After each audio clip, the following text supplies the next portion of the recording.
Welcome back to the Iron Sights podcast. I'm here with Nick Suslow. Nick, welcome to the show. Good to be here.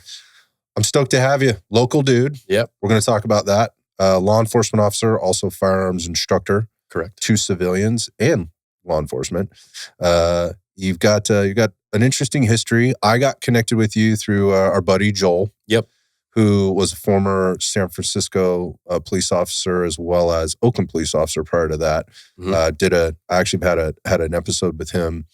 It's a little over a year and a half ago now, where we had him on. He got to tell his story, and then at the conclusion of that story, one of the guys he linked me up with was you because of the things that you were doing at the time, and things have evolved since then. Oh, we just finally got together. Yeah, things have significantly evolved since then, like massively. Yeah, so there's a story that we should catch up on, just kind of your history and kind of how you got here. But before we get into the fact that you guys worked together for San Francisco PD, and then you guys abruptly were not working together for San Francisco PD. There's stuff that happened before that. Obviously, there's a career that got you to where you're at. So I want to talk about that, but I also want to talk about kind of what you've been through and what you're doing now, because I find you to be a very resilient, resourceful guy who could have maybe gone a different direction and decided to do different things, but has really stuck in there and hung in there through some not so awesome stuff, if I have to be honest. And you're really making an impact and a difference. And I've watched your business grow sort of from afar, which really isn't that far because you're literally like 30 or 40 minutes up the road from me geographically. I've watched it grow and watched what you've done. And I also see how busy you're being.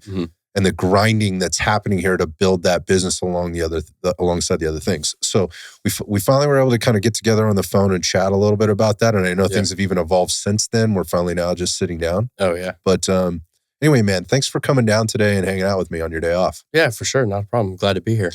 I mean, are there really any days off for you, though, with all the things that you're doing? No. So to be honest, having a full-time job as a law enforcement officer and running your own small business, plus being a husband and a father, you really have no time off at all. It's just which section is taking the lion's share of the time.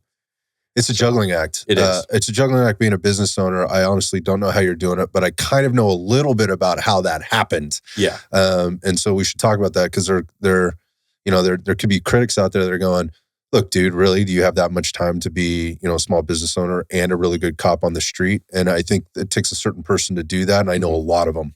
Yeah. I know a lot of them that are doing that and doing it at a very high level. So that question, I think, is easily answered. Let's back it up. Sure. Let's kind of start, let's just talk about who you are, dude, and how you got to where you are now. So this is what I typically tell people. You can start and finish wherever you want. Like, you can start back in kindergarten, if you'd like. Yeah. I will just probably cut you off a time or two to kind of figure out, maybe answer a question, get clear on something. So ready, set, go. Cool. My family started in law enforcement back in 1957. My great uncle got out of the Navy after Korea, and my family's from the city. City of San Francisco. City of San Francisco. And he joined the San Francisco Police Department in 1957, and it just kind of progressed into the family business. My second cousin became a cop in the city in 71. My dad was a cadet in 71, got sworn in 73. My uncle got sworn in 78, and then had to come back in 80 and then 83. I forget the exact time frame. Then my cousin, through marriage, she got in the department in 2004 or 5. 2002. And then I joined the department in 2006. Wow. Okay. There's some lineage here, and I know there's departments have some really rich history. And you talk about departments like the LAPD, Dallas PD, New York, New York City PD, Chicago, San Francisco is another one. Yeah. And so when you look at kind of the United States and how it's developed into what it is today, currently where we're standing now, which is obviously I mentioned all those cities, they're all very different, but very similar in a lot of ways. Yes. You look at San Francisco and going back to 1957, I mean, think about what these major cities have had to go through. And San Francisco is obviously is very different in a lot of ways. They all are. But I think about since the 50s, you got the civil rights movement. Yep. You have the things that were going on in the 60s with regard to the protests around the Vietnam War. Yep. And civil rights then as still. And then what was going on in the 70s. Oh, yeah. During but post Vietnam War and kind of the craziness that San Francisco has always had, and then through the PLO, the Black Panthers, like all that stuff. You're talking some pretty serious stuff, right? Oh, yeah. In a city that's what 5 miles by 5 miles, so 7 by 7. 7 by 7. Okay, Yeah. so it's very concentrated.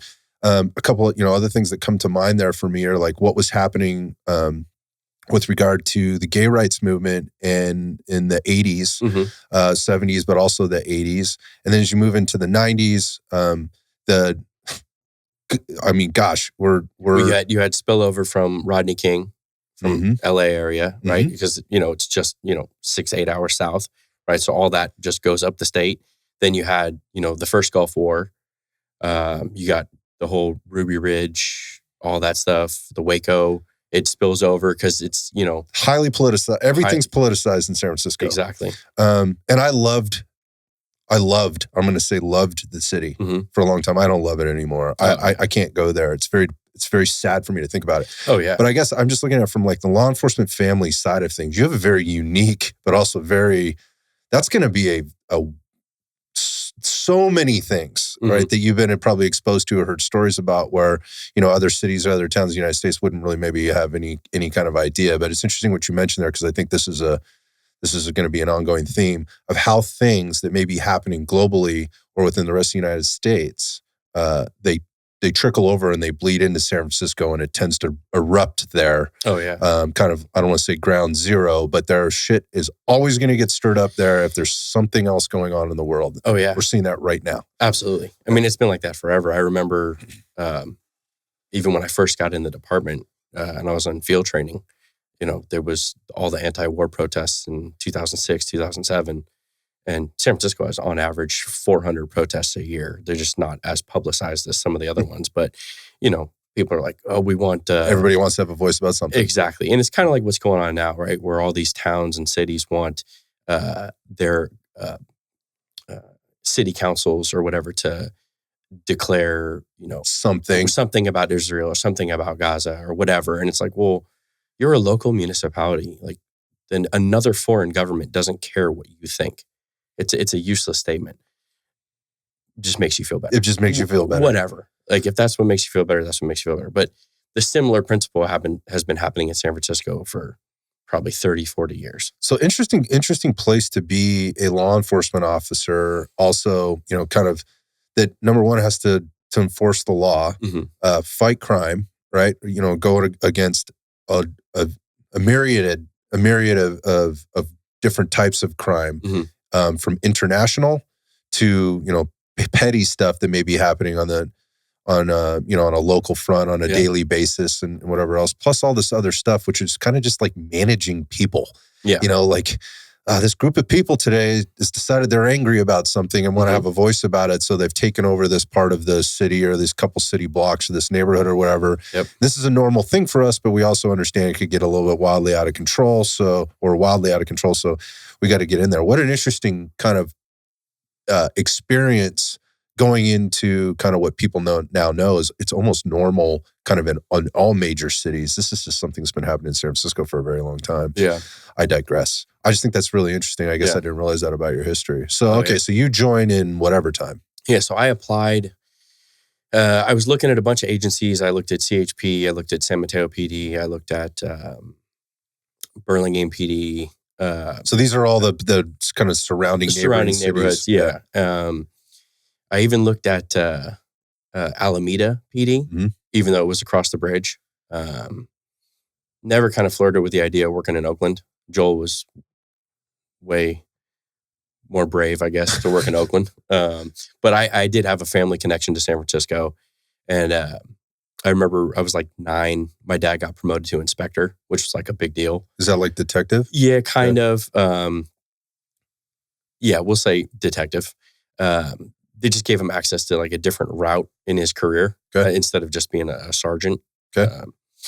And I remember seeing that gold star when I was like 9, and I was like, I want to work in San Francisco. Not necessarily be an inspector, but like I want to work in San Francisco. Okay.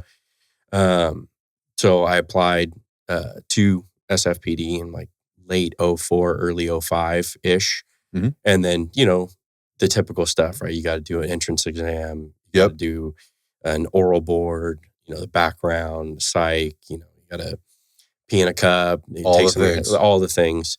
And then I started the academy April 10th, 2006. So I'm just thinking like what was going on in 2006? I mean, we were in Iraq, Afghanistan. That transition was just happening. Like we were searching for weapons of mass destruction at the time. Right. Things were starting to come up. 9/11 was still semi-fresh. So at the time, there was still what I felt getting into it was still a decent amount of support. And who's the mayor there at the time? Is that Newsom? Or is that Brown still? It was Newsom. Yeah, Newsom at the time. Yeah. All right. Who's now our illustrious governor. Yes. Okay. So interesting time. Okay, so where's the law enforcement path take you? I mean, you go through the academy, straight to the street, do the things. Yeah, so I went to the academy, graduated the academy in November 06. Went to do my field training at Southern Station, and then second, kind of you talk about like significant things that happened in your career. Well, I had some big like right out the gate. My second phase field training, my cousin's husband was shot and killed in the line of duty. He's also a San Francisco police officer. So it was, you know, a big shock for the family. Brian Tuvera.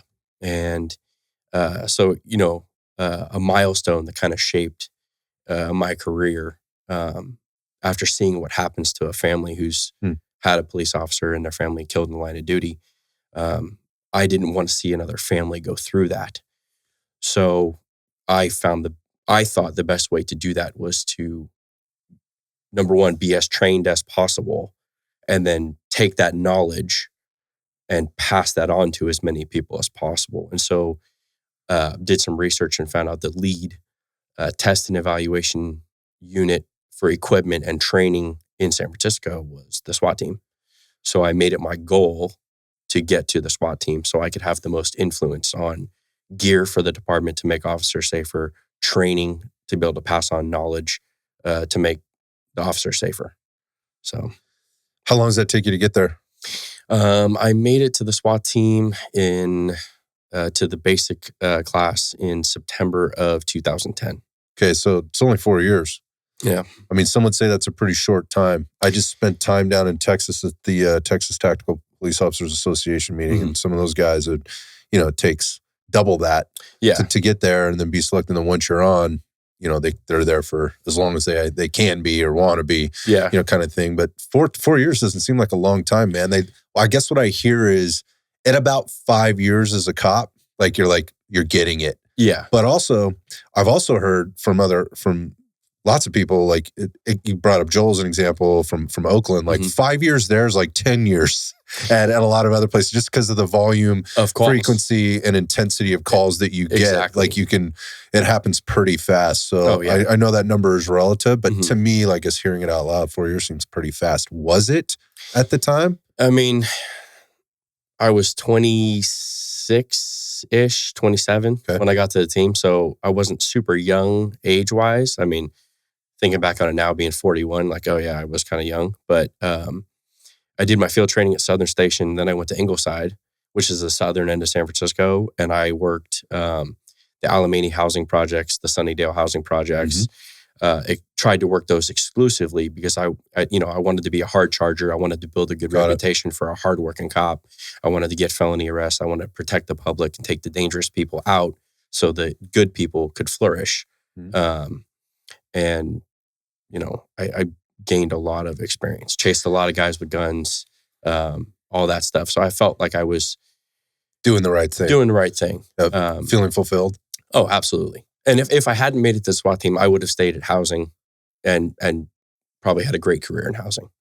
So how was the transition in the SWAT team? Like, was it what you expected it to be? Was it harder? Was it, I mean, were there any big surprises? I mean, there's always surprises. I mean, there were some surprises, but Nothing too crazy because I like to do my homework, which if my parents ever get interviewed, they would say that's not the case. That'd be laughable. Exactly. Yeah. But, I did my research and I found out the lead training sergeant for the SWAT team in San Francisco, in his other career, he's a Green Beret team sergeant. So to get ready, not only was I working out, being physically able to pass the physical test, but I did some research and I was like, hey, who's coming to the area to teach that has an Army Special Forces background? Oh, that's smart. Because, obviously law enforcement is different than the military, right? I understand there's a clear difference, but training bleeds over, right? There are similarities, right? Not everything's the same, but some things are similar. And I was like, well, this group, Viking Tactics, at the time was coming to do training in Dublin at the Alameda County Sheriff's Facility. So I was like, cool, go to their website. Hey, they've got a pistol class. They've got a rifle class. They've got a tactical commander's course. This is Kyle Lamb's company, right? Yeah. Which I found it was like way over what I should have gone to. But, I enjoyed jumping right in there. Yeah, but I enjoyed training, right? And I wanted to be ready. They did a live fire CQB class in the shoot house, which is eye-opening, especially when you're not going with like your own team of dudes or people. But when you go to this class, an active shooter class where you're doing a stint in a live fire shoot house with a cop from Richmond, me from San Francisco, 2 guys from Alameda County Sheriffs, and then, 8 other guys spread around from all these different agencies. You've never worked with these people before, and you're going to be doing room entry, shooting live rounds like 6 feet away from them. It's pretty intense. It's eye-opening, so. For those people that don't know who Kyle Lamb is, if you remember the movie Black Hawk Down, and the events that happened there in Mogadishu, Kyle played a very large role in that. Yeah. Started his company. It's pretty well respected out there. I actually had an opportunity to meet him in person just briefly. This last couple of months ago, actually, I was out in Georgia. He was shooting an NRL match down there. And anyway, there's something to be said for kind of the things that, who he is. He's the same guy, by the way, like online as he is in person when you talk to him. He's that dude. So really cool experience, I'm sure, for you, but also a little bit of like drinking from a fire hose and being a lot overwhelmed. 100%, especially going from where the only formal training I had was, the San Francisco Police Academy to now getting super, not to say that the San Francisco Police Department Academy was not structured training, but it's structured getting from, post from the state. So like there's certain stuff they have to cover and certain stuff that gets glossed over that's not required to be covered. So you're seeing the other side of that. Exactly. Okay. Exactly. And it was drinking from a fire hose. I still have all my notebooks of all the notes I took, and I flip through them occasionally, and I'm like, that's still relevant today. So what does that do for you? I mean, you walk away from that, obviously a little overwhelmed, but also probably enlightened. Oh, yeah. At a lot of levels. And then what happens? So it was good. So because in San Francisco, typically the way things went was you went from patrol to the specialist team. The specialist team was the part-time team. And they handled perimeter containment and counter sniper operations. And they never really made entries. And the SWAT team was the full-time team, and they did all the high-risk entries, all the planning, the mass arrest, counter-assault details for dignitaries, in the motorcade if POTUS or VPOTUS or FLOTUS comes they're probably working with other agencies as well. Yeah, Secret Service, FBI, all that, right? I skipped the specialist detail. And, well, I should say I tried out for both the spec team and TAC, the SWAT team. The tests were a week apart.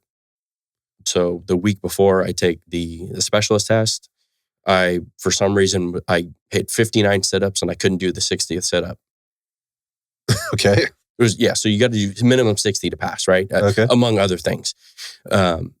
But in a minute and 1 second, I did 59 sit-ups. I had to do one more sit-up, and I had 59 more seconds. I couldn't do it.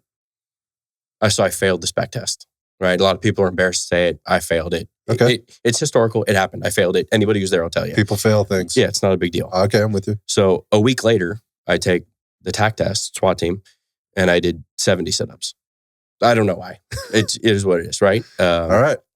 So I went straight to the SWAT team. So for the basic course, and the big help for me, not only like the firearms handling and the marksmanship aspect of it, getting deep into the training, but was the planning, right? Being able to be comfortable giving a briefing to people, because the guys who were on the spec team that had been around the SWAT guys were used to seeing the briefing. How is it structured? Got it. How do you do that?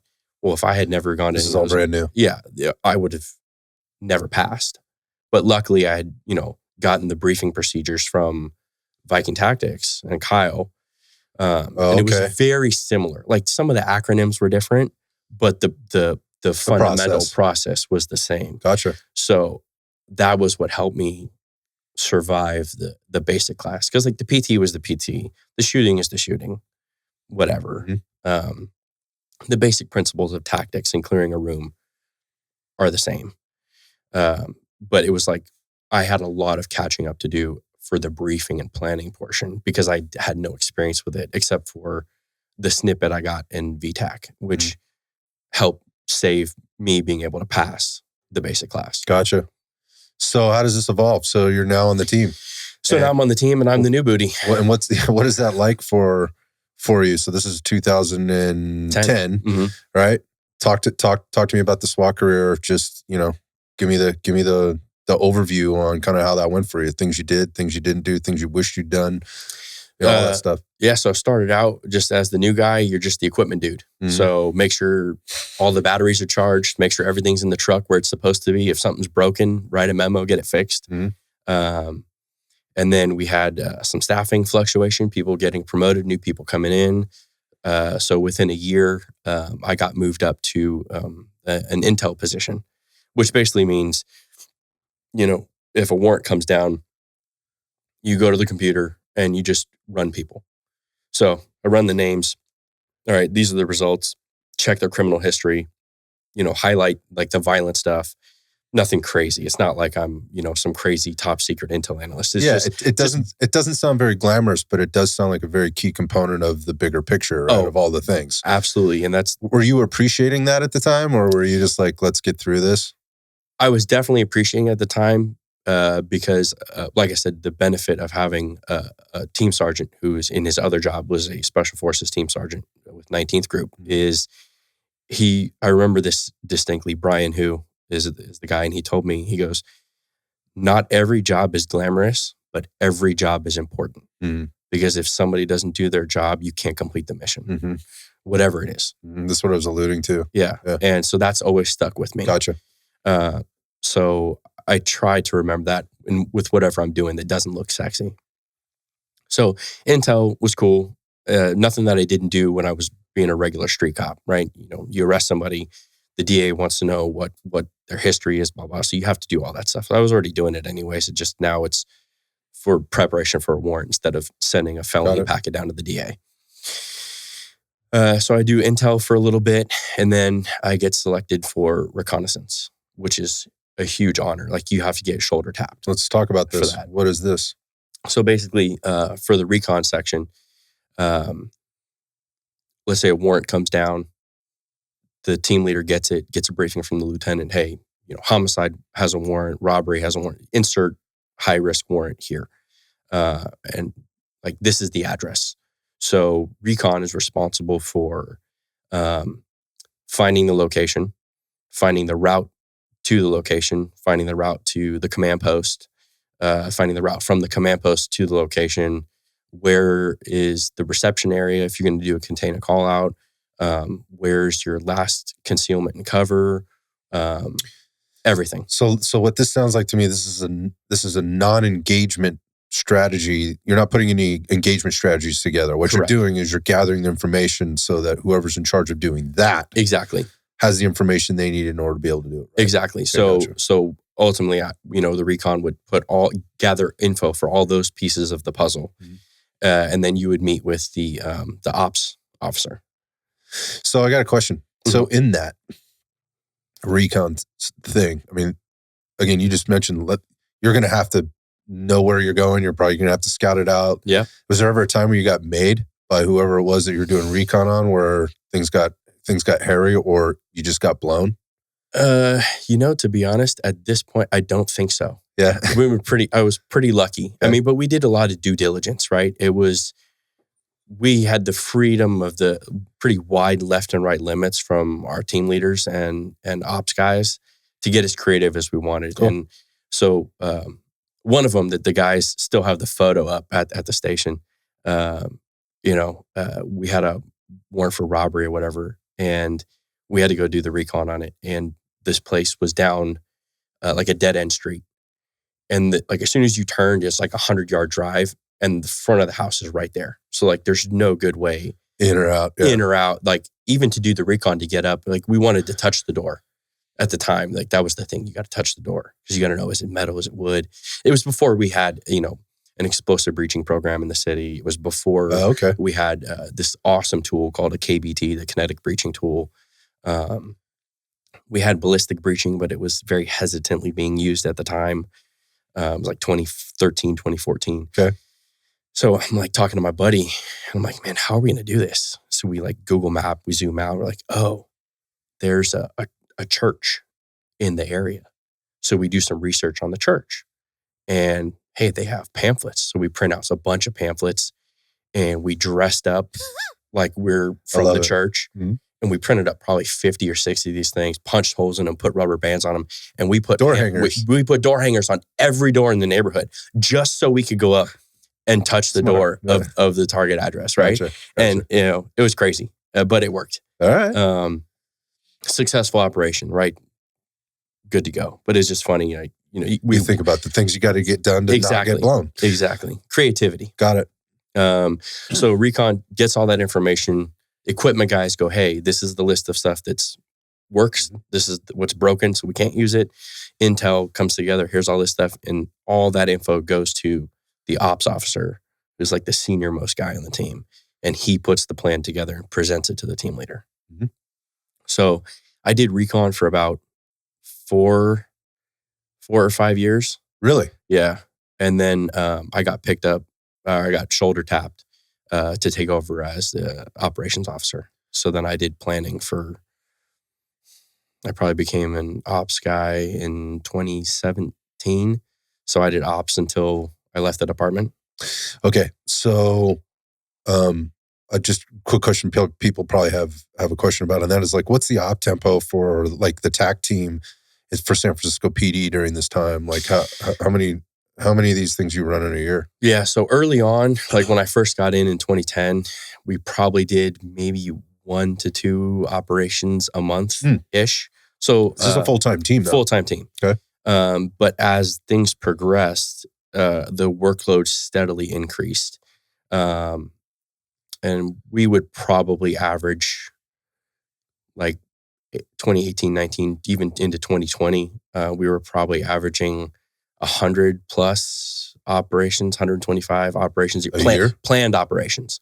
Right. I'm not even counting call outs, critical incident, or things that don't quite meet the necessary criteria for a full call out, but station level guys are like, hey, we need support. We need some support. So we're calling SWAT, and we're not in full gear, with the full plan, but like just on the ground assist. Gotcha. Type stuff. So it could easily be 300.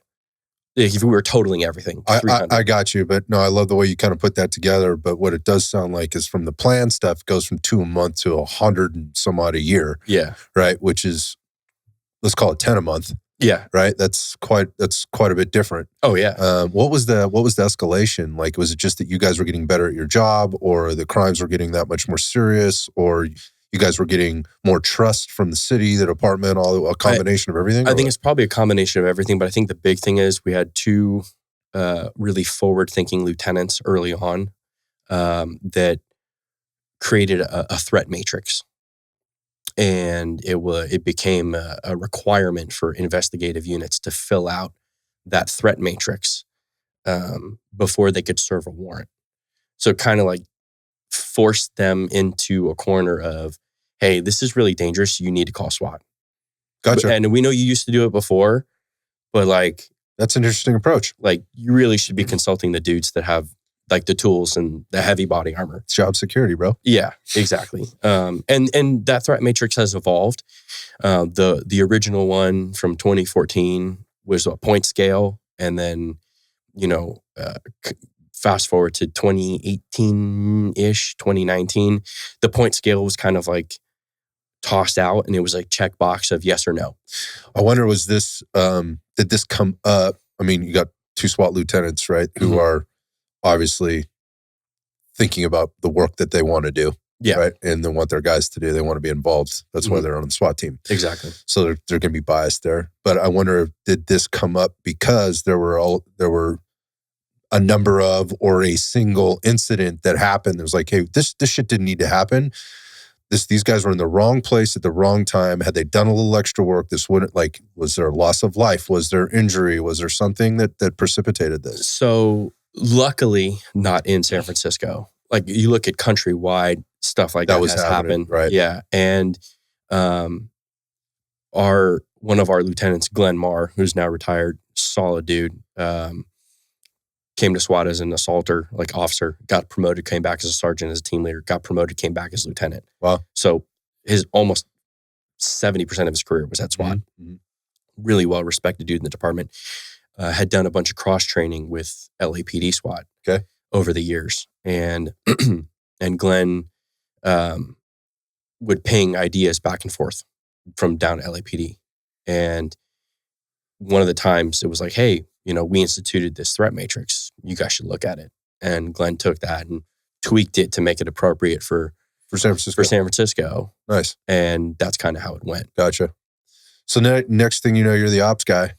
And obviously that there's a whole nother level of responsibility, and layers of liability there that exist. How was that transition for you?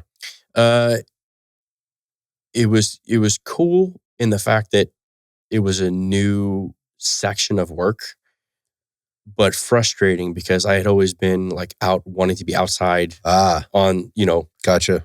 doing work outside. And I found when I went to the ops section, I got stuck behind a keyboard. So this is interesting. So I've had a lot of these conversations before, mostly off air with guys that are doing it and that they don't want to promote because they want to do the job. Yeah. Like they want to be in the shit. Mm-hmm. They want to be suiting up and they want to be the first guy at the door. Yeah. And so I find that to be problematic, you know, in those, and I think this happens in the military too. I don't know, I could be speaking completely out of line, but at some point, like that's just the way the government works, right? You promote through, but I find that to be problematic that, guys don't want to promote because it takes them out of the action, which is the reason they got into the job in the first place.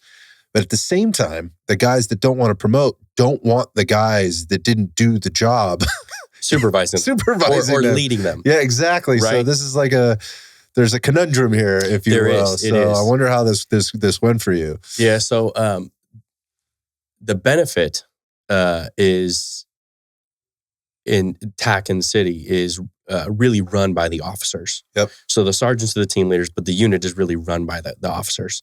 So while I was moved up in job function, I wasn't really promoted. So I could still do all the fun officer stuff.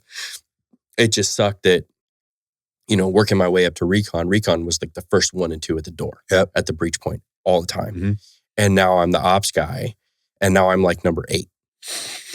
And you're like, it should be me at the door. All right, gotcha. But then I have to remember, right? Not every job is glamorous. Every job is important. And if I wasn't doing the due diligence of the planning of how I was instructed over the years by all the senior guys that had done that job before, that had been promoted or retired, I wouldn't be doing a good service to the recon guys that are at the front door, or the equipment guys, or the intel guys, or my team leader, my boss, or the lieutenants. I think it's an interesting perspective. I just want to bring that up because I just spent a bunch of time around a bunch of guys that have been doing it for, some guys 16, 17, 18 years. Yeah. And they didn't want to promote. They wanted to be at the front door the whole time. And then ultimately it's like, okay, now I'm an old guy now. And at some point, like I'm almost being told I need to promote. Yeah. And I'm also looking at it going, I'm not the same spry, dude, I might have been, no matter what I think. Yeah. I'm probably not that guy anymore. It might make more sense. And I'm having these conversations with the wife, like how many more times do I want to be the first guy getting shot at? All those kinds of things. And Right. I respect all that stuff. I haven't actually asked anybody that on the air before, like what that's like. All right. So we're coming towards, we're like 16, 17 now. Yeah. Right. And so do you remain that way? You said you remained in that position until to the end of your time with the department there. Yep. All right. So let's talk about as we're closing in on the end here and some of the things that are happening. So we're almost at 2020, and that's a significant year. Right. It's a significant time. For everybody, particularly in law enforcement, but obviously the nation as a whole. The nation as a whole, but law enforcement, and obviously what's specifically happening in San Francisco and the Bay Area at the time. But before we kind of before we cross into that threshold, just like what's happening, going into the end of 2019 and the beginning of 2020, we've been through, it's hot with election time, right? The political climate is very, very, let's just say, tumultuous. Oh, yeah. Well, you're in San Francisco running the SWAT or working with the SWAT team as a leader. Yeah. So, 2016, you had the election year. We had Super Bowl City. We had the election year. Oh, that's right. The Super Bowl was there, right? Yeah, Super Bowl was there. We had the election year. And then I want to say in December of 2016, there was the terror attack in San Bernardino. Yep. Then we had an officer-involved shooting in the city the same day as the terror attack. Is that the one with the disabled person with the knife and the whole thing? Well, he wasn't disabled, but yeah, he was. Okay. The guy had the knife. It was ugly. Mario Woods. Yes. Right. And of course, there's that 8-second of footage that's all over, but the incident actually happened for 52 minutes. When I say it was ugly, it was an ugly media heyday. Yes. Yes. Yeah. Yeah. So all that, then, right, the whole election thing, then resurgence of Michael Brown and Mario Woods and protests and everything involved in that through 2019, starting the next election cycle, and then the pandemic. Right. And I brought the San Francisco up at the beginning in the history there, because while that impacts everybody everywhere at some level, seems things hit a little different in the city of San Francisco with regard to this stuff. Okay, that's why I brought that. Anyways, okay, so here we are. We're coming into the end of 2020, or the beginning of 2020. What's going on with the SWAT team and you specifically? Yeah, so beginning of 2020, it was just kind of business as usual, right? January, February, right? We're doing search warrants. We're doing, we have critical incidents, spontaneous operations, blah, blah, blah, blah, blah. I go to SHOT Show.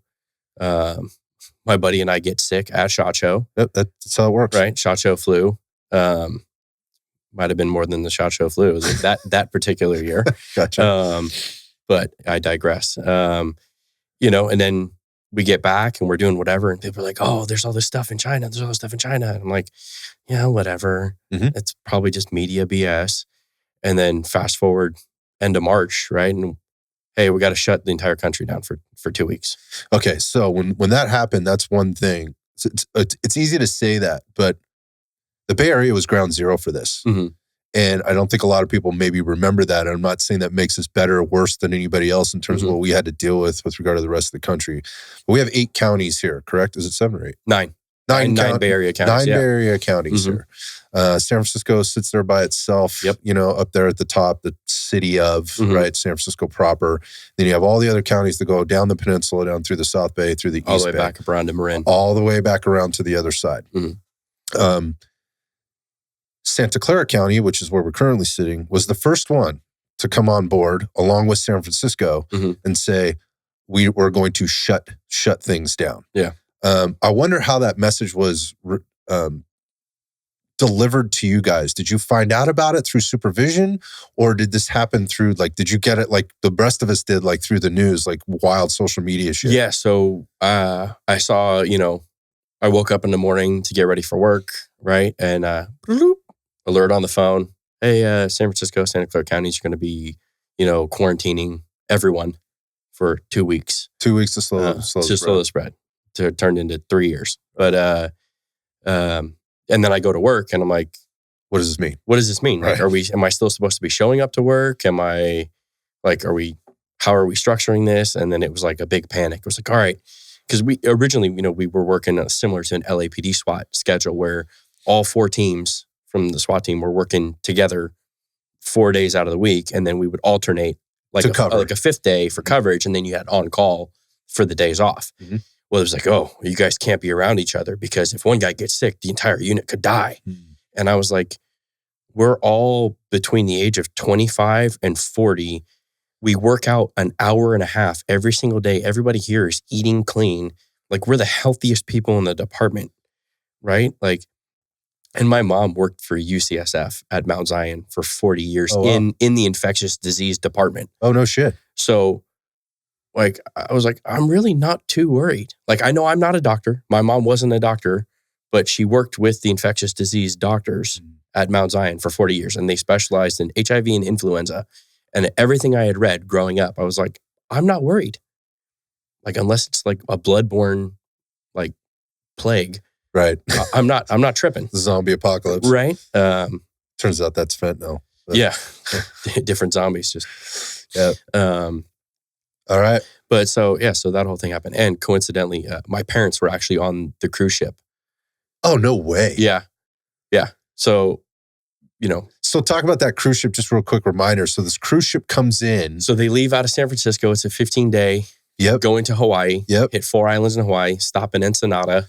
And then come back to the city. Well, they do whatever in Hawaii. They hit Ensenada. And on the way back to San Francisco, they say you can't come here. They say you can't come here because supposedly 1 or 2 passengers tested positive for COVID. Oh my God. And so wild. I totally forgot about So this. my brother and I are trying to figure out, like, okay, well, they were supposed to come into port, like, let's say on a Friday.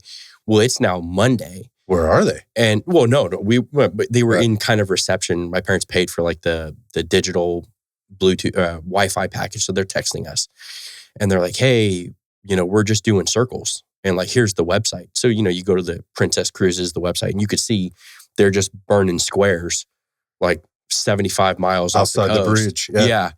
And I'm like, well, luckily my parents didn't have any pets, but my brother and I, like, well, we got to go water the plants. We got to how do we figure out to coordinate to make sure the bills are paid? How long were they actually out there for?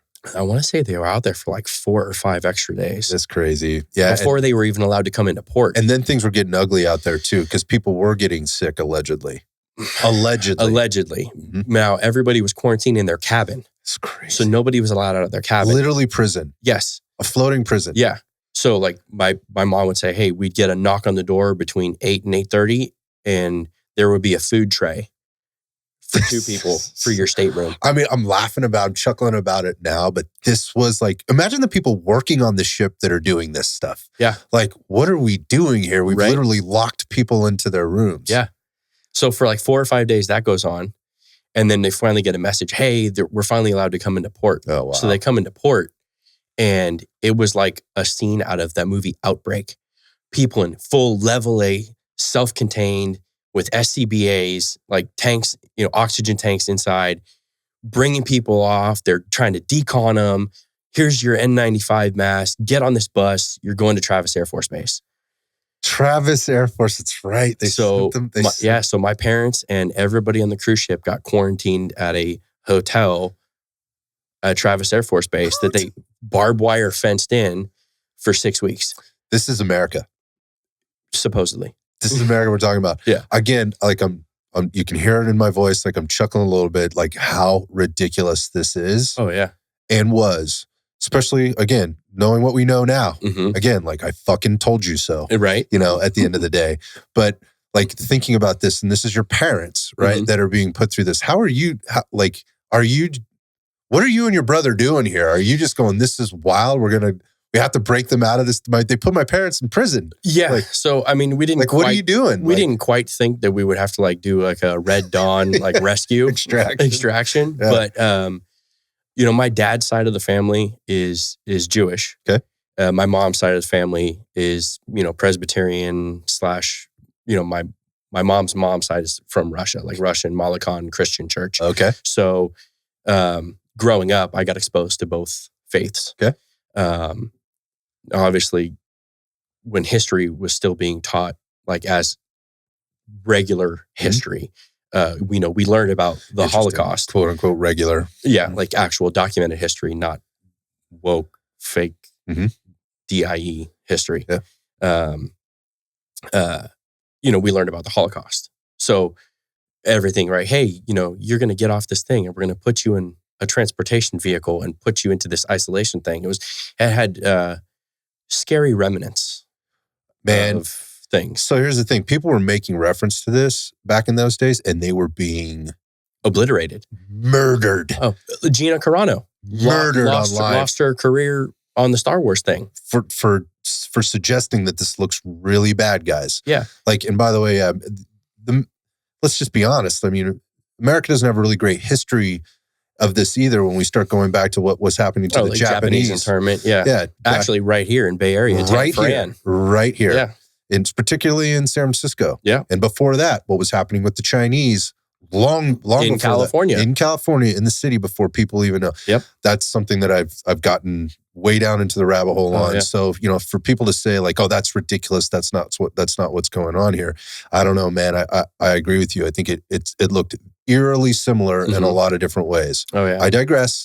But okay. So I hear where you're going with that though. Yeah. So, the 6 weeks go by. Luckily my parents get released.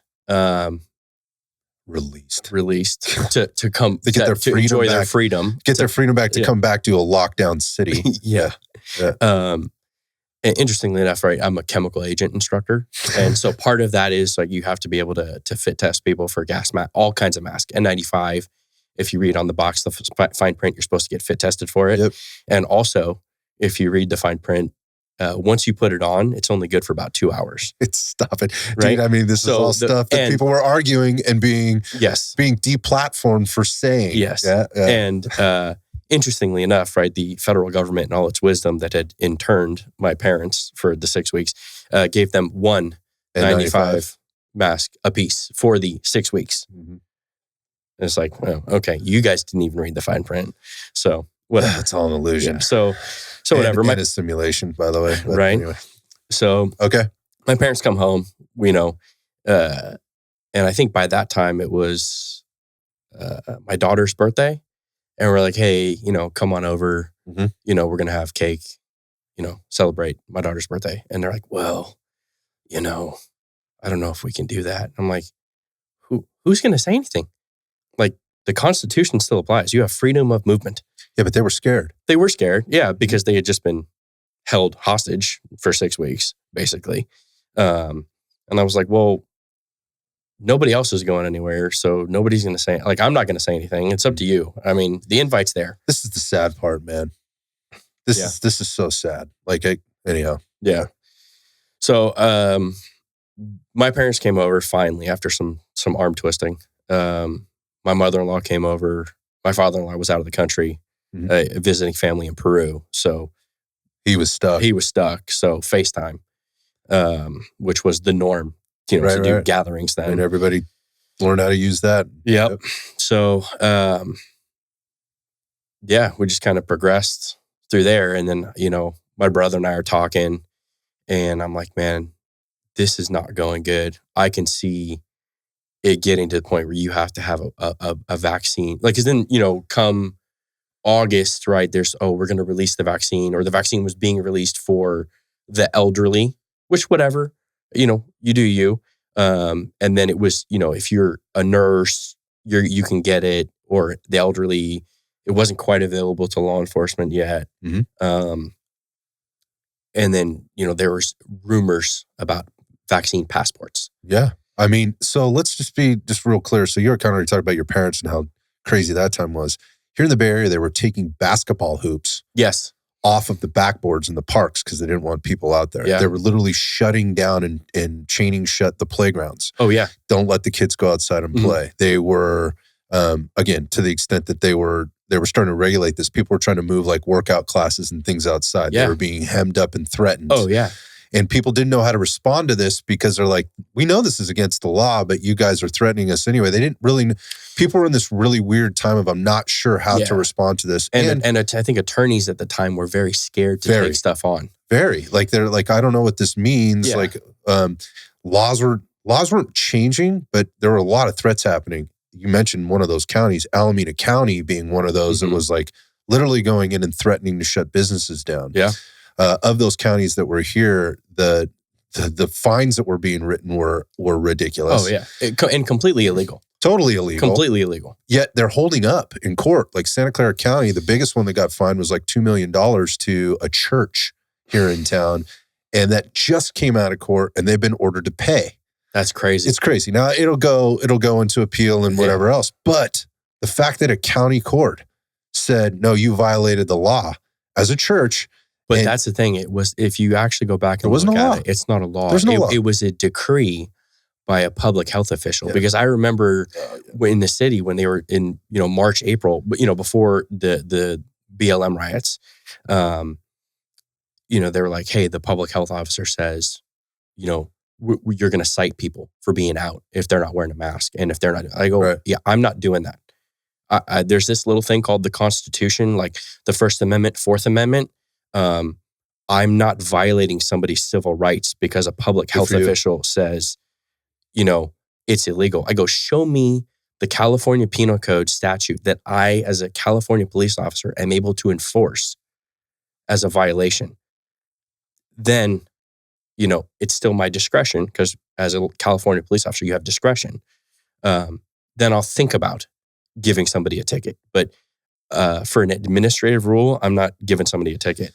So how was that going to the department level? Were you guys being pressured to do this? Or was it just like, you guys need to be out there with the presence and having conversation? Like, what was the directive? I want to know what you guys were being told. So originally we were told, hey, go out there, provide education, encourage people to go home, or, at least they have to wear a mask. And then some cops, and I would say it's the cops who would normally not go to the shooting or the stabbing. They would be like last one there. Now all of a sudden can take on regular people and have no worry about an act of violence where they might have to fight.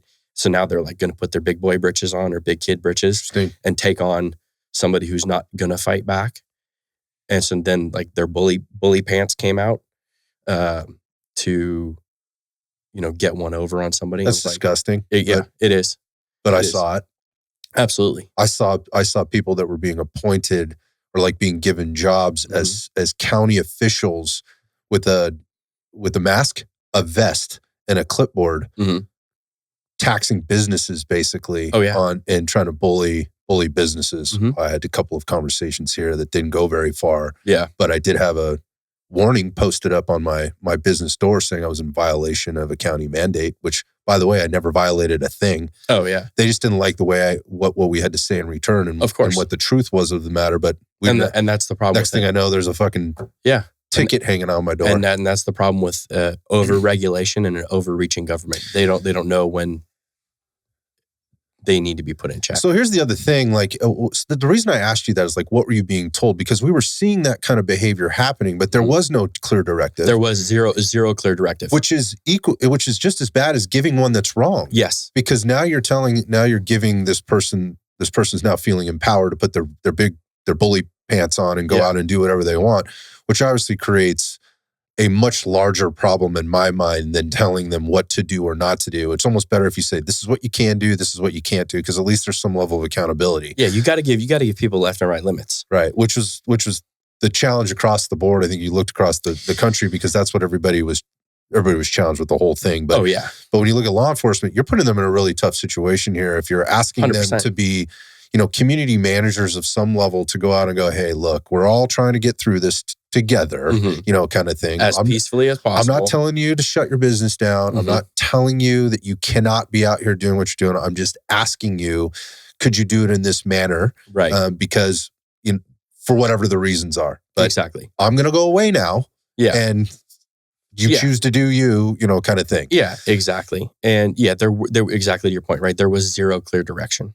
And so you had some cops that were going to go out and try to enforce something. And then you had guys like me that were like, hey, I swore an oath to the Constitution of the United States when I got sworn in as a police officer and the Constitution of the state of California. And neither one of those documents can be superseded by an unelected official, an appointed bureaucrat, like a public health official. The public health official can't make law. They can't create law. They can give recommendations. But until the state legislature passes a law, I have nothing. I can't do anything. If I take action, it's actually a violation, and I could go to federal prison for taking somebody's rights under color of authority. Right. I'm the police. I can do what I want. Like that's how you go to federal prison. People were being chastised for saying what you just said, yeah, right? And saying that you weren't being a team player, or whatever else. So this thing evolved. So I don't want to get too caught up on the past. And right. People are going, look, we all went through this. What's the deal? Yeah. But other things were happening. So again, this is happening. You and your brother are going back and going this is looking a little weird. It's looking right? weird. You're starting to feel things. There's probably things being said around the department. You're on the inside. So you kind of see this coming. So you fast forward, right? George Floyd happens in June. Floyd happens in June. We have all the craziness in June, July, where the summer of riots, mostly peaceful. Mostly. Minus the $2 billion worth of damage done to the country. Mostly. And, a bunch of cops in San Francisco got hurt. Wasn't really publicized.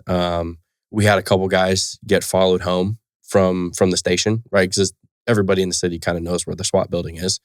So, guys were having to drive. They couldn't just drive straight home. Guys were doing, evasion routes to make sure they weren't being followed home, because pretty much everybody on the team has a family.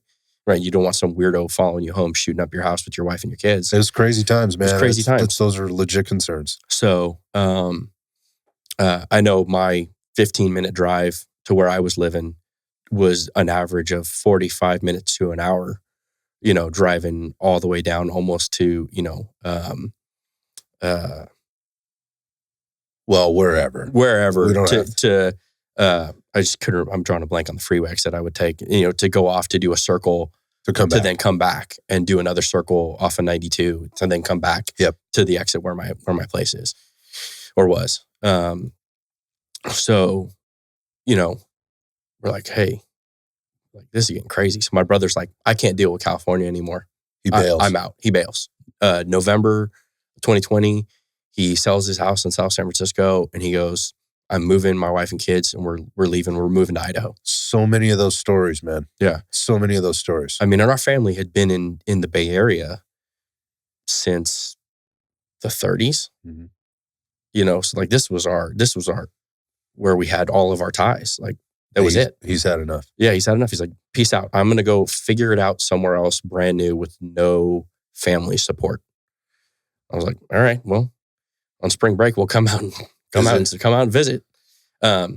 So the day before Thanksgiving, we helped him load the moving trucks, and they were gone. Okay, so this is 8 months later or something like that. At what point do you get the ultimatum that you have to get the vaccine? So the vaccine ultimatum, the talks started coming out in the rumors were May, June of 21 that, the department the city as a whole might. They were just trying to figure out how they could hold you accountable. Yeah, might mandate the thing. And by that time, by May and June of 21, a bunch of people had already gotten it voluntarily on their own, which whatever. I believe in freedom. Exactly. I believe in freedom. That's the great thing about this country, or at least used to be. You can do whatever you want to do as long as it doesn't impact somebody else, right? Go for it. Beginning of July, we had a meeting with our union and the union attorney. I won't say the law firm, but it was, hey, there's 600 of you who haven't gotten it. The department's going to be the city's going to be mandating it as a whole, and there's nothing we can do about it. And I was like, well, there's 660 of us. What do you mean there's nothing you can do about it? If we just all say no, are they going to fire 50% of the department? Yeah, which sounds good with the safety and numbers things, but what's the reality of that? So as the pressure starts to build. They say, hey, and I posed this question to the attorney, and right before the POA president, after I asked this question, he ended the entire meeting. I said, so let me get this straight. So this is happening in front of like 600 people. Got you. Like this is a Zoom meeting, right? Because you couldn't be in person. That's right. Right. Because I'm trying to imagine what this looks like. Yeah, I'm sitting in my kitchen at 9:00 at night on this Zoom meeting with 600 other people, plus the executive board of the San Francisco POA and the union attorney, and I go, hey, we have this whole my body, my choice thing, right? This is San Francisco, dude. Right, and I go, this is the epicenter, of this, right? This is the irony in this whole thing. And I go. Now, religiously, my personal beliefs, I don't agree with abortion, but I don't force my opinion on other people. Yep. So with this whole my body, my choice thing, even though I may not agree with it, if a woman decides to end her pregnancy, we support that. And we don't say, hey, you're doing whatever, insert reason here. But if I say I don't want to put a foreign substance that I'm not sure about in my body, I don't have a choice. And they're like, yes, end Zoom call. Just like that. Just like that. And I was like, what just happened here? Wow. So you just been deaf-eared. So deaf-eared. Well, not really. You just been told to basically go screw off. Yeah, pretty much. And then the POA put out another thing, maybe like a week or two later. Hey, POA is not going to support you guys. If you decide not to get it, you're on your own for attorney's fees and you're going to be terminated. Unbelievable. So you can put in a request for a medical exemption. You can put in a request for a religious exemption because that's, EEO, federal rules. If you get granted, great. If you don't, sorry. So I put in my religious exemption. My wife and I both wrote. She wrote for her work. I wrote for mine. Originally, mine was approved. I think I submitted it August 17th-ish. Okay. Around there. Got approved around the 19th. So 2 days later. I have a copy of it. It's great. And then come September. So you go back to work, everything's fine. I go back to work, everything's fine. Right. I mean, as fine as it can be given all the things that are going on, but... Yeah, and it's funny, right? Because there was still like the quote-unquote mask mandates in the city.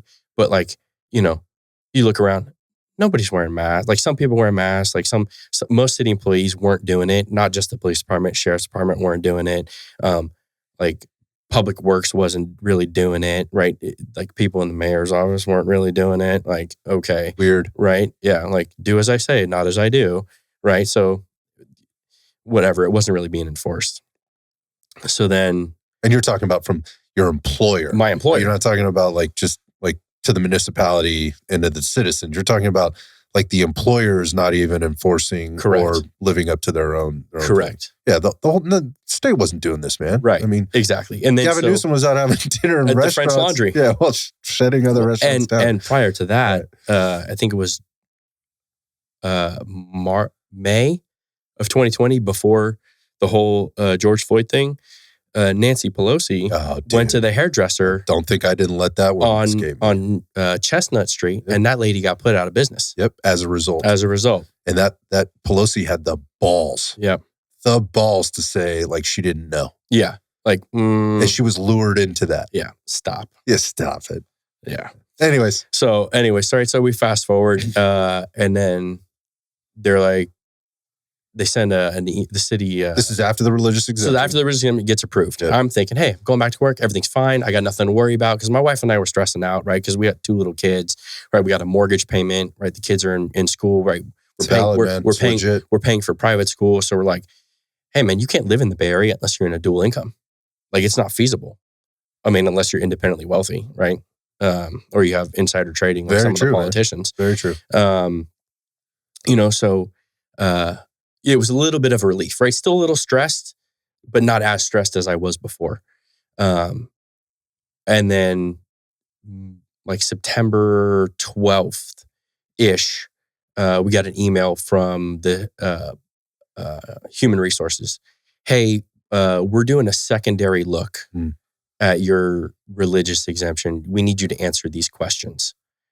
And the questions were ridiculous. I won't even try to cover any of them here, but they were just ridiculous. Asking about my kids and my parents. And I'm like, what does that have to do with me and my religious beliefs? So you answered him. Well, yeah. So first I called my union rep Mm. and I was like, hey, like this is department policy. This is city policy. It's been more than 7 days since my exemption request. My exemption request has been approved. Per the city policy, they're not allowed to ask me any follow-up questions. He goes, well, you have to answer them or it's going to look like you're disobeying city rules and then they can terminate you for that. And I'm like, so I'm forced to answer these. They're like, yes. Okay, so I answer them. A week after I submit the answers, I think it's like September 17th-ish, give or take a couple of days, London Breed gets caught at that concert with no mask on, whatever, but she was feeling the spirit. All right. And she just tried to explain that shit right away. Yeah. And it was the same excuses Gavin Newsom gave, same excuses Nancy Pelosi gave, but it's basically, I'm at a higher political stature than you, I make more money than you, and I can do what I want. It was disgusting. It's disgusting. It's total classism and double standard.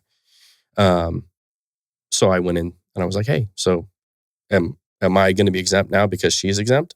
And they're like, no. We're not going to touch that. That's the mayor. Like, okay, whatever.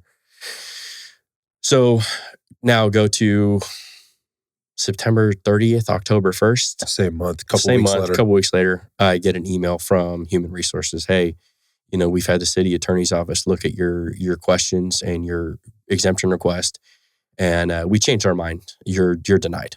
Your exemption request is revoked. We don't believe you're Christian enough. And I was like, how does that stand? And they're like, if you don't get the shot, or if you haven't gotten either, I forget which company was the single shot or the double shot by October. There was a Johnson & Johnson shot at the time. That's right. That was the single. Mm-hmm. And then Pfizer and Moderna were the doubles. Mm-hmm. So if you didn't get the complete round of whatever by October 13th at 5 p.m., you will be terminated. So, talk to my wife. So now it's stress level, right? So now I'm like, I have a week and a half, 2 weeks to make a decision about your family, about my family and like what's going on. And stress level is huge right now. Talking with the wife, we go meet with our pastor and like for hours, we're talking and praying, and, all this stuff. And ultimately it came down and was like, hey, number one, I got to stay true to my personal convictions, my religious convictions. And also, what kind of example am I going to set for my kids? If it's like, well, hey, when push came to shove, dad gave in. So it's like, hey, you have your beliefs, but if you get put to the wall, it's okay to give in and compromise everything you believe in. And I was like, well, I can't do that.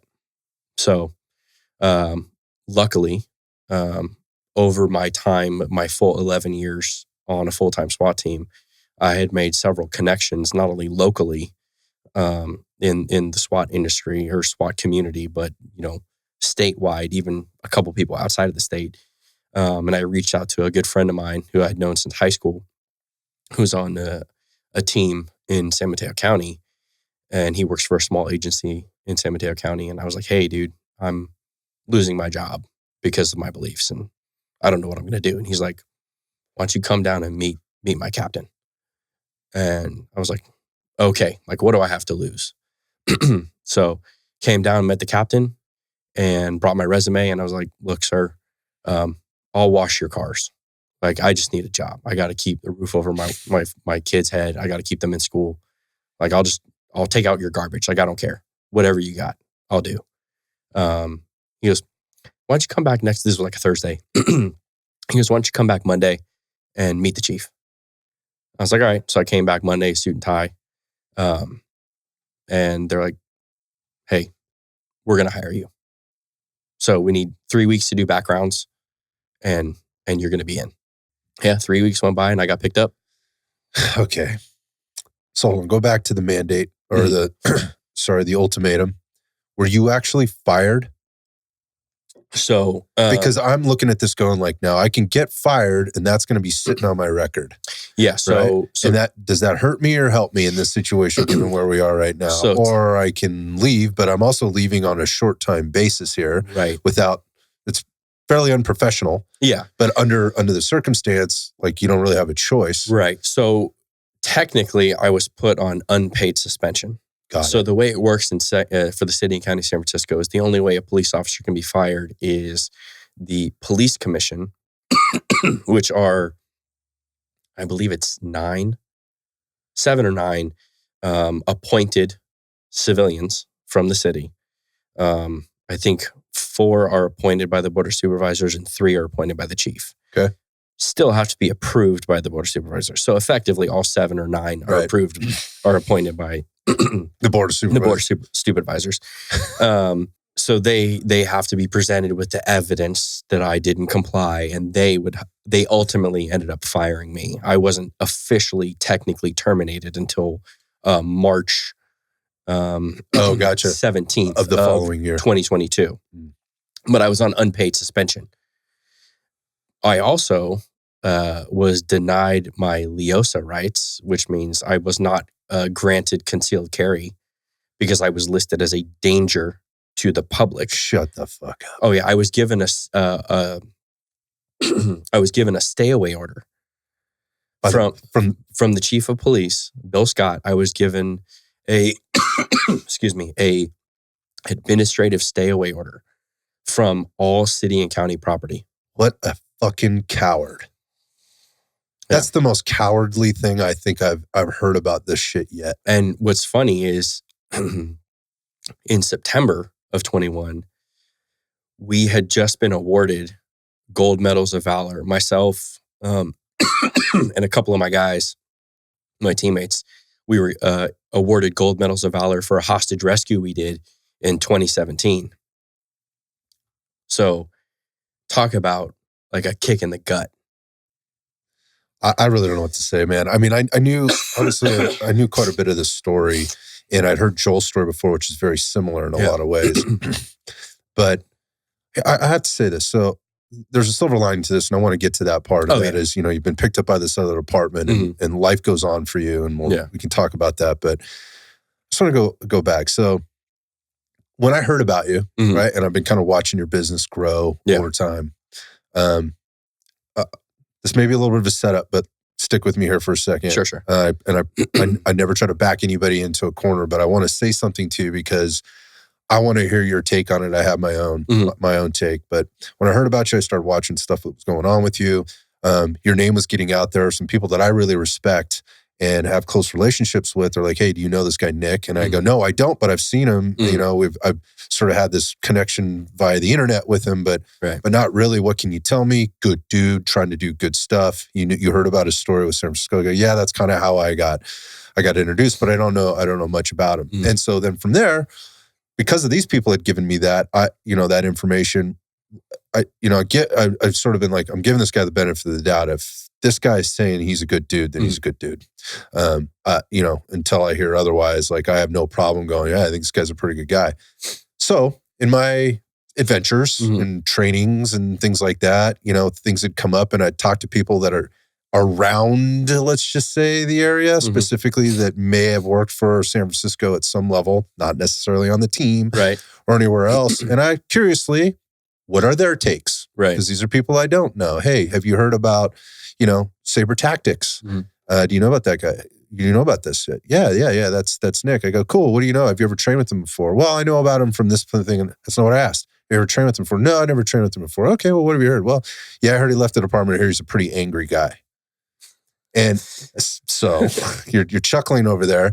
And I go, yeah, from what I've heard, like I'd be really fucking angry too. And I'm not holding this person to that. Right. I'm just, that's what they're saying.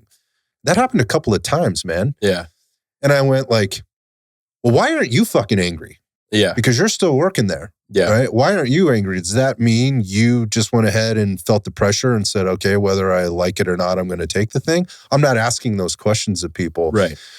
But I guess my question to you is like, what are your thoughts on that? Because you are actually alluded to something earlier about people putting on their bully britches and going out and feel like, oh, I'm important now, and like maybe feeling pressured, not feeling pressured, but being given too much response or too much flexibility to do the things that they felt like they could do, or whatever else. But that whole thing about people being angry, I'm still furious. Oh yeah, about my business being shut down and the damage that it's done to a lot of things. Oh yeah, financially, my psyche, my relationships with people. Absolutely. I take full responsibility for my part in all that, but I'm not taking responsibility for the bullshit that we had to put up with. Yeah. And I wouldn't if I were you either. How do you feel about people saying like, because you don't sound angry to me. Like you sound like, I mean, I am not happy about this situation, but you don't sound like an angry dude. You just sound like a guy who's like been through some shit and had to make some decisions. And I'm not saying you weren't. I'm not saying you didn't explode here or there. I have no idea about any of that stuff. I'm just saying, man, if you're angry, I'd be fucking pissed. I'd be pissed. Well, and I wouldn't be afraid to say it. Right. Especially like in the very beginning, right? My last day, when I'm leaving work on October 13th, and I packed up my locker and all my crap is in the back of my truck. And I was working 60 to 70 hours a week. I was the lead purchaser for equipment for the unit. I was setting up. I set up and wrote the contract for the entire department's new body armor that they started ordering. On most of it on my own time. Sacrificed time away from my family because I thought I was like being a good team guy. Going all the way back to what you said you wanted to do, which was help people get better, protect them so they could go home. Exactly. And to them going, hey, thank you very much. Get the fuck out. And, you're just like... Just a number. Yeah, I mean, and I was never in the military. I have a bunch of my buddies who were in Marine Corps or in the Army, guys, that I went to high school with. And so I don't... maybe that, like when you separate from the service where you were with a tight-knit group of dudes and you've done dangerous things together to then now you're just all by yourself. Not to say that what I felt was this could be equivalent because I've never been in combat, but, going from every single day of my life for a decade or more being with a tight group of dudes that would have your back to then being gone and having almost no contact or not even being allowed to like hang out with them. And being told if you do, because you're violating an order. A restraining order. Jesus. And, you're like, not to say I didn't go, like, I was definitely angry, furious. And there was, for a month, it was some pretty dark times. I'm sure, man. Like, I was in a really rotten spot. Yeah. I mean, I'm not normally a big drinker, but I definitely started going down a path where I was starting to like, same, like where, I was still like, with kids, rewinding just a hair with kids, right? I had a gym membership and my wife had a gym membership, but then you have the first kid and you're like, okay, we can juggle and make it to the gym. Okay. Well, now we got two kids and I'm working swing shift and she's working normal people, like normal business hours. Like, when do we have the time to get to the gym? And I was like, okay, we're paying like $3,000 a year for gym memberships. And I was like, we could spend $3,000 and buy some stuff and put it in the garage, right. Which, the garage that we had was too small to fit any normal sized, car. That's the Bay Area in general. Right, the Bay Area in general. So I was like, we'll just put a gym in the garage. And then if you got to get up at 4 and work out, walk downstairs and go work out, right? So I ended up with a Rogue squat rack, or squat stand, I should say. A bunch of Rogue weights, a couple of bars. We got a Peloton. I got a Concept 2 rower and some kettlebells. All the stuff. Some bands. I had all the stuff, right? So my wife and I could work out together. So I would get up in the morning, October 14th, and I would work out. And then I went back upstairs, took my kids to school, and then I sat. You had all day to think about stuff. Yeah. And I'm just a regular Joe Blow, no purpose in life guy at the moment, which was hard for me because I had 6, 7, 8 projects going, like administratively, besides the work of like, do we have a warrant service? Is there going to be a critical incident? Is there a protest? Do we have a dignitary coming in, where we're going to be, days off canceled, whatever. And it's heavy when you're used to working 60 to 70 hours a week and then you have nothing to do all day long. Yeah, I mean, there's a lot of time in your own head. Yeah. Also, again, add alcohol, and that can be a really rough place to be. Yeah. So it started out with like, I'll have a cocktail with lunch, and then I'll be fine till dinner. I'll have a cocktail with dinner, and then it was, well, I could have 2 or 3 at lunch because I'm not driving anywhere, right. and my wife's working from home because nobody could be in person still, right. And well, I'll just be passenger in the car. I don't have to worry about carrying a gun anymore because I'm not allowed to carry a gun. So I guess I'll just have a few, and then it just got a little out of control for about a week and a half towards the end of October, and I was talking with my buddy. Between my wife, our pastor, and my buddy Charles Joe from LAPD, who's retired, his company's Tricell USA. He's like, "Hey man, I'm gonna fly you down. Like, you need to come hang out with me and the boys, and like we'll go shooting. We'll go to the shoot house. We'll do some training, get you back in the right headspace." And it did, and I got. Not that I was like an alcoholic or nothing, but like I definitely straightened me out. It straightened me out. I reset myself. I think a lot of people can relate to that story, man, in a lot of different ways. Some are still challenged in different ways. They adopted behaviors that they didn't have before. But I go back to the anger piece because, again, I don't see you as an angry guy, but I also understand you're a human person. Yeah, you're a human in that, and things come up. So I just thought that what I was hearing was really interesting. I'm going, yeah, but did you lose your job?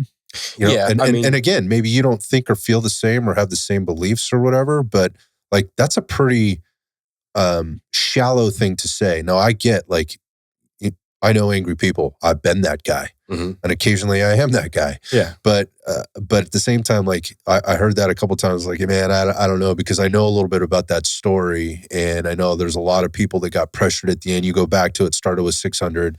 Then it was down to like 100. Yeah, then like 90 of us got fired. Then it was 90 at the end that ended up losing their jobs. I mean, and that's just the people who were terminated. I understand. There were people that took early forced retirement. I understand. Right, and people that lateraled out. Right, so the number's greater that the San Francisco Police Department lost, but I think 90 were terminated. Yeah, and they still can't recover from this. Oh yeah, they haven't figured it out. It'll be a decade or two at least. I mean, especially with the way things are going now. Yeah, they're desperate going back to Joel. I mean, that's the place where the governor's calling in the highway patrol to run stolen vehicle stuff and some of the drug interdiction things that they're doing. That thing's going to end really poorly, but not to take anything away from the highway patrol. Yeah, that's not what I'm saying. If you're CHP out there, I'm just saying, like that is a Band-Aid on an open festering wound there. Oh yeah, it's a Band-Aid on something that requires a tourniquet. Yeah, exactly. So the point there is they still haven't recovered. And the interesting part about this, and this is the moving forward part, right, is that you're finding yourself now in a position, and you mentioned this at the beginning, as an officer for another department. I hear things are going swimmingly. You've just been promoted. Congratulations. Thanks. Yeah. And running a firearms training company, whereby sometimes it appears you're actually in front of quite a few officers that you may have been training had you still been there. Yeah. Training with or training around had you still been at San Francisco PD, which I find awesome and also wildly ironic all at the same time. Yeah, absolutely. Just to finish up on the anger part, I try not to go back to that. I mean, I was definitely very angry for the first 6 months, very bitter, even though I was, talking with the wife and talking with our pastor, trying to like figure out the purpose of it. But the big thing that helped me, besides, my religious beliefs and the support from my wife, was getting my business started. I needed that sense of purpose again. Yeah, being busy. Being busy and a good sense of purpose. And I was like, well, I went to the SWAT team to train, to make people safer. Mm-hmm. And how can I still do that? Well, I'll just start a training company, right? People like my buddy Charles started his training company in the LA area. I was like, well, how hard can it be, right? You get a business license, you get some insurance, right? I have curriculum, right? Because I was on the firearms cadre, I was on the tactics cadre, I was in the chemical agents group, I was a rappel master instructor. I was able to teach pretty much everything. So I was like, well, all I got to do is, rewrite some of this stuff and then send it to post and get a post approved number, and then I can teach law enforcement classes. Right. And then that originally my company started out to just be focused on law enforcement training. And that was like March of 22. And then I think in August of 22, the Supreme Court released the Bruin decision, which basically turned states like California and New York and Connecticut into states like Texas, Idaho, like the rest of the free world, where it was like, you shall issue a concealed carry permit unless this person is a felon, basically, which like makes them fall in line with the other 33 states in the union. So I was like, well, I had this like reconnaissance plainclothes course I was teaching and running qualifications for my recon guys at SWAT. Well, if I just take like how to sneak up on people's houses out, and I take out the laws of arrest, because civilians aren't police officers, their goal is not to arrest people, right? And I just remove that section. It's a concealed carry class. And the first agency that realized that they weren't going to be able to facilitate it doing it on their own was San Mateo County Sheriffs. So I got together with a buddy of mine and I was like, hey, I don't know how to write a business proposal. I need your help. I will pay you. So I paid him not that much because we're good friends. I've known the guy for like 30 years. And he helped me write a business proposal. And I turned it in to the range master for San Mateo County Sheriffs. And I got the first private company approval to do CCW training for San Mateo County. Since then, right, there's been a bunch of other companies, right? I think they have like 9 or 10 approved ones. I don't know the whole list, but it's on their website. But so I started doing that with San Mateo County. And then I picked up Santa Clara County. And then I've picked up San Francisco City and County, which is weird because I can't work there, but I'm allowed to train all their people for civilians for CCW. I've picked up I picked up 3 or 4 other counties, a couple outside, like way outside of the Bay Area. So it's logistically interesting trying to figure out how to facilitate those classes. And then, I have a bunch of state certified post law enforcement courses, right? I have a single action transition course for any single action gun, 1911, but it's really geared towards the 2011, the staccato pistol line. I have patrol rifle, intro to night vision, red dot, end user, not instructor course. There's a bunch of classes. Well, so the funny thing you're talking about, working for teaching San Francisco PD, right? I got a couple cops reached out to me from San Francisco and they're like, hey, the department hasn't put on a patrol rifle class in 2 years. Since you left? Basically since I left. Mm-hmm. And not that I was teaching it. The range was responsible for teaching it. But they're like, hey, we saw you have a post-approved patrol rifle class. And, these are guys from Special Investigations Division. These are guys from Gang Task Force. These are guys on patrol. They need training. And they're like, hey, we're doing like dangerous things and we aren't allowed to carry a rifle because we haven't had this little piece of paper that says we've been trained. So can you teach us? I go, yeah, no problem. Like, what range do you want to use? You tell me and I'll do it. Oh, this is going to get good. So they're like, well, we'll do it at the San Francisco Airport range. And which is like, the PD range. Which is the PD range at the airport, which that I originally, once I got terminated, the stay away order disappeared because it was administrative, right? Not criminal. So I'm like, all right. So I go, okay, so set it up. So I get a phone call from the guy that runs the range. Hey, I've got a request that this unit wants you to come teach whatever. I'm like, yeah, let's get it on the calendar. Okay. What dates do you want? I go, these dates. They're like, yep, it's all yours. So I've been teaching patrol rifle for San Francisco Police Department for the agency I can't work for as an employee because I'm dangerous. You're a danger to them. I'm a danger to them, but I'm teaching them the patrol rifle. Yeah, the irony again is that, and you heard me kind of you've been hearing me get fired up and being angry for you, if I'm being honest, just because of there's a little bit of bleed over in my anger too. But the irony that you're actually teaching the guys that you're basically doing the thing that you set out to do in the first place. Yeah.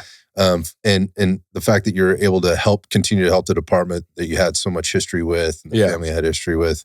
While again, it's very ironic. I also think it's awesome. You know how the universe, kind of works sometimes, and that you've lined things up the way you have, and then going back to the work that you're doing for just citizens in general, and helping them become, safer, more dangerous at the same time, right? And educating them on the CCW side of things in a time where and especially in our state, where we have more firearms owners here than we've ever had. Oh yeah. The need for that training is absolutely through the roof.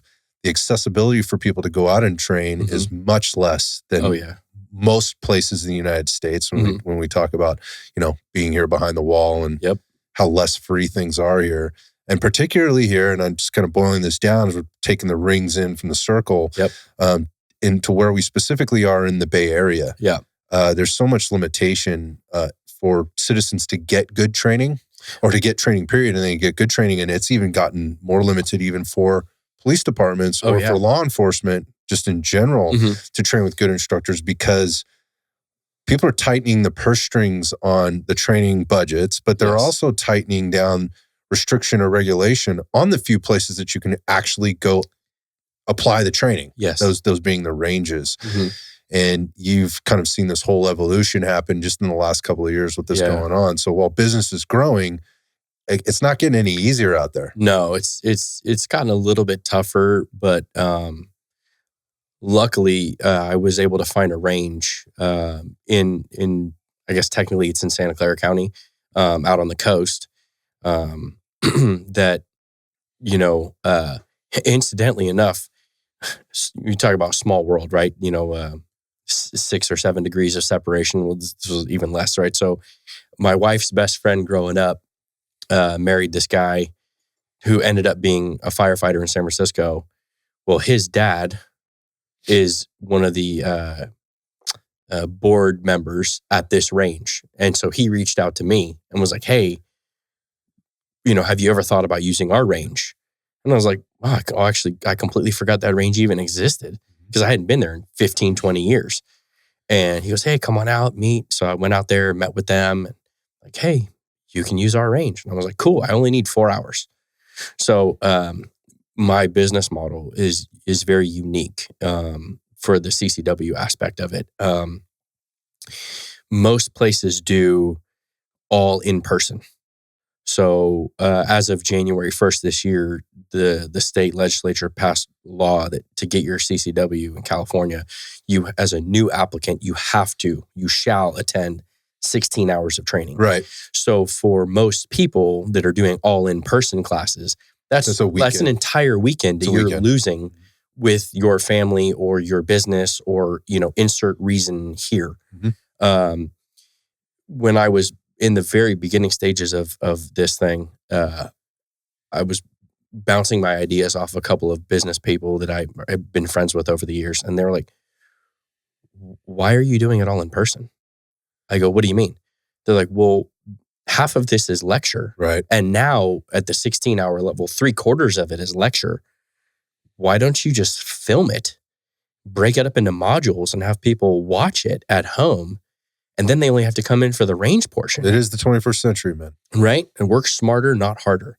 And I was like, yeah. And then the benefit to that is it's consistent messaging across everybody, right? I can make sure that when I've recorded it, I say exactly what needs to be said, the exact way it needs to be said. And it doesn't matter if I'm tired, if I'm not tired, if I have a co-instructor, I don't have a co-instructor. The message has been recorded and it's been approved by the counties. It's efficiency, dude. Efficiency. So people can sign up. Like once they get approved by their county, or whatever their county procedure is, and they get the blessing to start the class, they sign up, they start watching the modules at their leisure. And whenever they're done, they sign up for the in-person range portion. We do a 4-hour live fire instruction and qualification, and then they're done. And then they turn in their stuff to their county or their city or whatever the municipality is that they're going through. And, they're good, law-abiding, gun-carrying Americans. We do this in every other business across the board. Mm-hmm. Why it wouldn't be done this way, I don't know. I have to be honest. Like, I talked to a lot of firearms instructors in sort of the community and whatever. I don't know why they haven't figured a good amount of this out anyway in terms of preloading their students with some level of information so that they don't have to spend so much time maybe going through the stuff. And I know why they're not doing it. Yeah. I don't want to get into all those reasons. Yeah. But for me, when I hear this, I go, this makes perfect sense to me. That you would do it this way, particularly for that class, because it is very specific. It is exactly the same every time. Yep. And what does this allow you to do? Allows you to do it for more people more often. Yeah. And really, there's nothing proprietary in the lecture. It's legal statutes and everything that's required by the state. So, there's nothing in there that's earth-shattering that Nick Suslow and Saber Tactics has created, right? It's every CCW vendor in the state. It's not original. Is providing the exact same lecture. They just might put it in a different order or, and that's it. Just put it in a different order because the materials is pre-listed out in the penal code. Yeah, I know. This is what has to be said. Exactly. Right? So the other cool thing about this is now you're not hamstrung by any range operator or any classroom operator. You're not having to pay rent, or pay time to deliver this information that could be delivered in another way. Exactly. And again, you just talked about what are the other issues like when somebody signs up for the class? Invariably, you have 16 people signed up for a class. Somebody can't make it. 2 people can't make it because of whatever reasons. You're dealing with the administrative stuff on that. That delays their time for their permitting, their actual qual and their permitting. This allows you to get people in. People can block out 5 hours, half hour to commute there, 4 hours for the class to qual, right? The actual live fire shooting part, and then, a half hour commute home and you're done. Yep. And why I can see where people would be like, well, this should be done in person. Why? It doesn't need to be. It's the exact same thing. It doesn't need to be done in person. These are the same people that say people don't need to be carrying guns. But I guess my point of this is this is what we should want to be doing and pushing people to do. We could get more people with CCWs. Now, there's a challenge with this now. Yes. And I think you're about to talk about that is now you're pumping this shit out. You've just been applied or approved for all of these. Oh, yeah. All of these counties. And now you got all these people that have already been through all the stuff. Oh, yeah. And so their permits are now, or their permit requests are now finalized and sitting on the desks of sheriffs all over the Bay Area and beyond. And what's happening with that? So we've had a few people from a couple of the counties message us and say, hey, we went through your thing. We got the certificate. We submitted it. Have you heard anything? And we're like, well, we have no say over what the counties do. And they go, well, I turned my permit, certificate in with all the paperwork, let's say, February 1st, and I haven't heard anything back yet. And they're like, well, that's between you and the sheriff's department. That's between you and the sheriff's department. I have no control over that. Right. All I know is, some people in California in either entry level or running agencies are against. They don't want you to have that carrying permit. guns. They don't want you to have that permit. That's the bottom line. And they're upset that there was this Supreme Court decision that they have to abide by. And so I imagine some counties are better at this than others. Yeah. But the bottom line is they're overwhelmed. They are overwhelmed. Yeah. So for an example, July of 22, San Mateo County sheriffs would have on average maybe 100. I'm going to guess a low number, between 100 and 250 CCW people issued, or CCW permits issued in the county. Like a week after the Bruin decision was released, they had 1,800 applications. Yeah, it's awesome. And the numbers have not gone down. And now it's 2024. California state law and most agencies do a 2-year renewal cycle. So we're already hitting renewals for people that got their permits in 2022. Or should have, but didn't. Yeah. Because their paperwork still sitting on a desk. Yeah, the backlog. There were people that were telling us they waited 9 months. That's a violation of somebody's constitutional rights. It is. And the way that the agencies are getting around it, I don't agree with it, but the way that they're loopholing it is, well, we were actively trying to process it. Bullshit. I know. But this is the story they're telling. We were actively trying to process it, but we only had 2 people and we needed 15. Not my problem. The Constitution doesn't care. I wholeheartedly agree. I think the more responsibly armed citizens, the better. Keyword in that is responsibly, right? Not Joe Blow gang member down the street. That's a very broad term. Yeah. Yeah. Like, I get you. Yeah. The point I'm trying to make is it's guys like you that are really putting the pressure on the sheriff's department in the most legal, best way you possibly can. Like, you are doing the thing.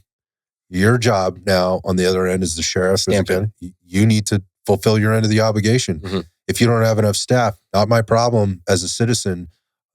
You've been taxing me. Like, these are my rights. Like, I shouldn't have to do this anyway in my mind. Right. Like, I don't necessarily disagree that having some type of a qualification process is a bad. I don't think it's a bad idea. Right. I don't think it's necessary a lot of times. But at the same time, like, if this is the rules we're going to have, then you need to fulfill your end of the fucking obligation here, which is to get shit done. You don't have enough staff, not my problem. Yeah. You guys don't have a very good track record because you start to go around to those different counties. We already know, like, I'll just say it again. We had Lori Smith was the sheriff here in Santa Clara County. The pay-to-play scandal. Been indicted for the pay-to-play scandal with companies like Google and the security companies that specifically work for them. Donate to my campaign and I will make sure your people get permits, but regular priority permits, which means you're getting one. When the rest of the people have been sitting there and they had 2 people on that, on that staff to sign off on permits and do the investigations and everything for the entire county. Of course, they weren't doing that. And those 2 fuckers, they went down. Like they went legally, they're in the shit. Yeah. Like, so the finger got pointed. She gets indicted, quits. Yeah. Avoids the indictment. Right. Altogether. This is the problem. Right. There's just no level of accountability. Right.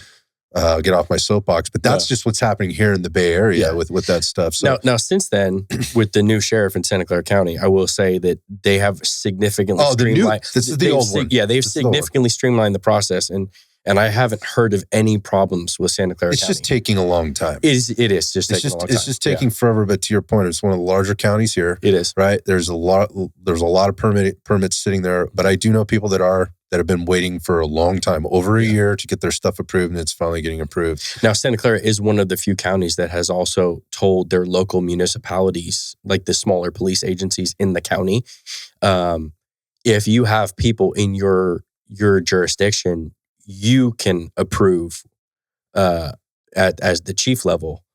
So there's the way it's broken down is it's supposed to be the chief law enforcement officer in the area approves the CCW. But there's a subsection in the state law that says the sheriff, which is typically the chief law enforcement officer in the county, can delegate that responsibility to other law enforcement officials. And that's happening?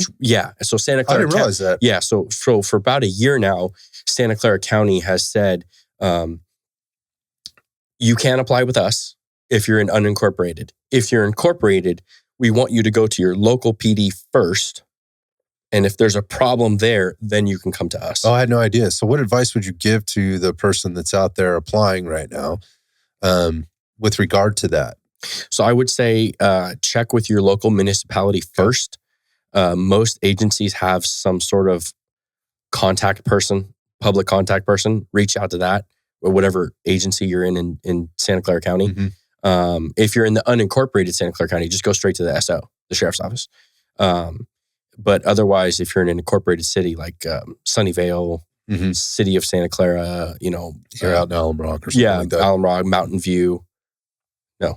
Mountain View. Mountain View Council. Go to your local PD first. And then if there's a problem, then go to the county. That's interesting. I did not know that. So obviously that's for the people listening. So my Santa Clara County people, listen up. There may be some answers there for you to maybe to speed up the process, or at least get your people to get the thing moving a little bit faster, or at least get a few more answers. So there's a lot of frustration out there.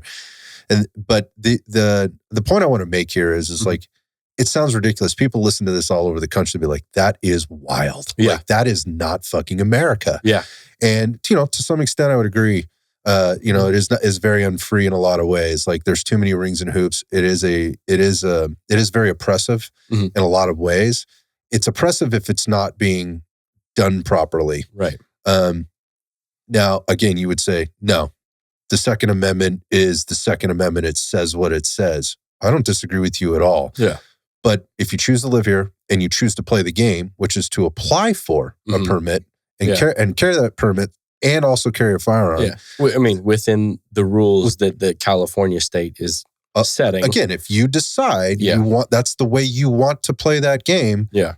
This is the game you've decided to play. Yeah. And so this is how that works. There's a lot of people that have decided, I'm not playing that game. Yeah. And that I'm not saying that makes them irresponsible. And I'm also not judging them. Right. You do you. Yeah. Right? It's America. Yeah. You do you. Just be responsible. Yeah. Well, there was I saw it on Instagram maybe a couple months ago. There was a guy, I don't know his background. He might have been prior military, he might have not been, but he was like, I'm going to carry a gun because the Constitution says I can carry a gun. And he goes, yeah, I might go to jail because I don't have a permit, and I might go across state lines and wherever he's living. He's like, but I don't care because the Constitution says I can carry a gun. Yeah. And I'm like, all right, dude. Well, at least you understand the second and third order consequences of your actions, right? You can't say, you can't cry about it later. You didn't know because you know. And so I think that guy doing that has got huge balls. Sure. I mean, I think those are decisions that people need to make. And those are the decisions that Americans have. Absolutely. Right. Those are things you paid. There could be a price that you're paying. Yeah. But again, I think like you could talk about the legality there and all the things. If you wind up pulling that gun out of your pants, you better. Your life is fucked. Yeah. Anyway, whether you had a permit or not, as far as I'm concerned. Yeah. Especially in California. In California, it's fucked. You go somewhere else, it may not be quite as fucked. Yeah. But you pull. There's a lot of weight. Yeah. In that. And that's one of the things we talk about in the class is, we try to remind everybody like, hey, look, you guys have this tool and it's to protect you and your family member, or in an extreme circumstance, if you're at a movie theater, right, or whatever you can concoct in your head. Yeah, whatever crazy John Wick scenario you concoct in your head, and you happen to be right there and you decide to intercede, you could be 100% in the right. You're still going to go to court, right? Whether criminal or civil, right? You could be a completely clean shoot and not get charged criminally, but that person's family might take you to civil court. You're going to court, man. Right? So we always tell everybody like, hey, get insurance, get concealed carry insurance. We don't care really which one you get, but you should get something. There's a company that we do recommend to people. We don't get any kickback from it. We just did a bunch of research, my buddy and I, and they're the only company that we could find that took a concealed carry holder who had been involved in a shooting, that got charged criminally, successfully defended them criminally, and then went to civil court and successfully defended them in civil court. And so that's the company that we recommend to people. There's only one. That's the only one actually done that. Yeah, that's a thing, man. Yeah, I mean that's a. Yeah. Wow, I had no idea. Yeah, so CCW Safe is the one. Interesting. And there's a bunch of companies out there, right? But that's just the one that we recommend to people because of the research we did, my buddy and I. I mean, this is an ongoing conversation that'll happen forever, right? Oh, yeah. Just about like, what does the law say? What is right versus what is wrong? What happens to a person that tries to legally, quote unquote, legally defend themselves and whatever. There are so many things. Your life's going to be fucked if you pull that gun out and use it. You're going to be threading the needle in California. 100%. I mean, you could be 100% in the right. Like this guy could have shot like 4 school children and then just shot at your significant other and you happen to shoot them. And most reasonable people will be like, well, yeah, you stopped this person from killing more kids and stopped this person from shooting your significant other. Male, female, whatever. Still losing your guns. Yeah. Still going to court. Yep. Still going to face massive financial difficulty. Yep. For years. Yeah. Yeah. Again, just going going back, I still think it's great what you're doing, right? Oh, yeah. In that you're making it available for those people that want to go through this process to do things the quote unquote right way in their mind. Yeah. Right. Whatever that is, whatever rules they're following and for whatever reasons they're doing it, you're giving them an outlet to do that. And I think going back to what you said at the beginning, which was there was an incident, you know, as an officer that changed your mind about how you wanted to help and how you wanted to serve. And you're continuing to do that. Yeah. And the way I understand it is the business is really taken off, and it's kind of growing at an exponential level right now, and which is really awesome to hear. And also I from my own experience, like that can be very overwhelming at the same time. Like, how do you throttle back? How do you throttle up? When's the right time? But you know, as I always say, like make hay while you can. So what's going on with Saber Tactics, and so what are we going to see happen soon? Yeah. So right now, trying to get a bunch more classes on the calendar. So we're just working with a couple local agencies in San Mateo County to utilize their range to get some more law enforcement classes. We've got some probably 6 or 7 more classes going to be hosted at the public range. That's going to be open enrollment for the public. Another one of the newer classes that we're going to be putting out this year, which has been really asked about in the past 6 months, is a shotgun class, because obviously in California it's illegal to have a carbine, like an AR-15, right? The dreaded AR-15 is it's this dark and scary rifle. But it's just, you know, the world's most popular sporting rifle in North America. But because you can't obtain one right now in California, we won't go down that road without many loopholes. Right. A bunch of people have asked for a shotgun course, and I was like, yeah, I can do a shotgun class. That's not a problem. I get it, man. So we're working on getting a couple of shotguns. Shotguns are underrated. They are. Underrated. They're a phenomenal tool. Yeah. They have a time and place. Just like the rifle has a time and place, pistol has time and place. They're not as cool as AR-15s. They're not as cool, but they're effective as fuck. Yeah, the AR-15 is like the adult male version of Legos. it's right. Yeah, it's true. Yeah, it's true. Look, yeah, I think that's great that people are asking for it. Yeah. Like, this is what I can get. This is what I feel comfortable using. Or this is what I feel comfortable owning. Yeah. I want to know how to use that more effectively. We already know it can be a super effective tool. I think it's great. That's awesome. Yeah. So I'd love to take that class. Yeah. We're hopefully going to be getting that one live. As soon as we hear back from the range, it's probably going to be August. Cool. Will be the first one. Right on. And then we've got a bunch of home defense course requests. So not so much teaching any proprietary stuff that would give anybody a leg up on law enforcement, just like basic overview of how to secure your home. And like that whole fantasy of like, I'm going to go clear my house. The singleton. The single man clearance of my entire structure. Right. It's a fallacy. And I think Mike Panone's talked about it. I want to say a couple other big instructors have talked about it. It's a hot topic. Yeah. It's like, let me be honest. I'm not doing one man CQB. Right. It's unless you're an in extremis thing, like my wife and kids are at home and I come home and the front door is kicked open and it looks like there's bullet holes and like something crazy's happened and the cops aren't there yet. Okay, then I'm going to force myself in to figure out the problem, and I'll risk, my life for my wife and kids. Right. But if I'm just at home and a burglar breaks in, like I'm not clearing to the threat.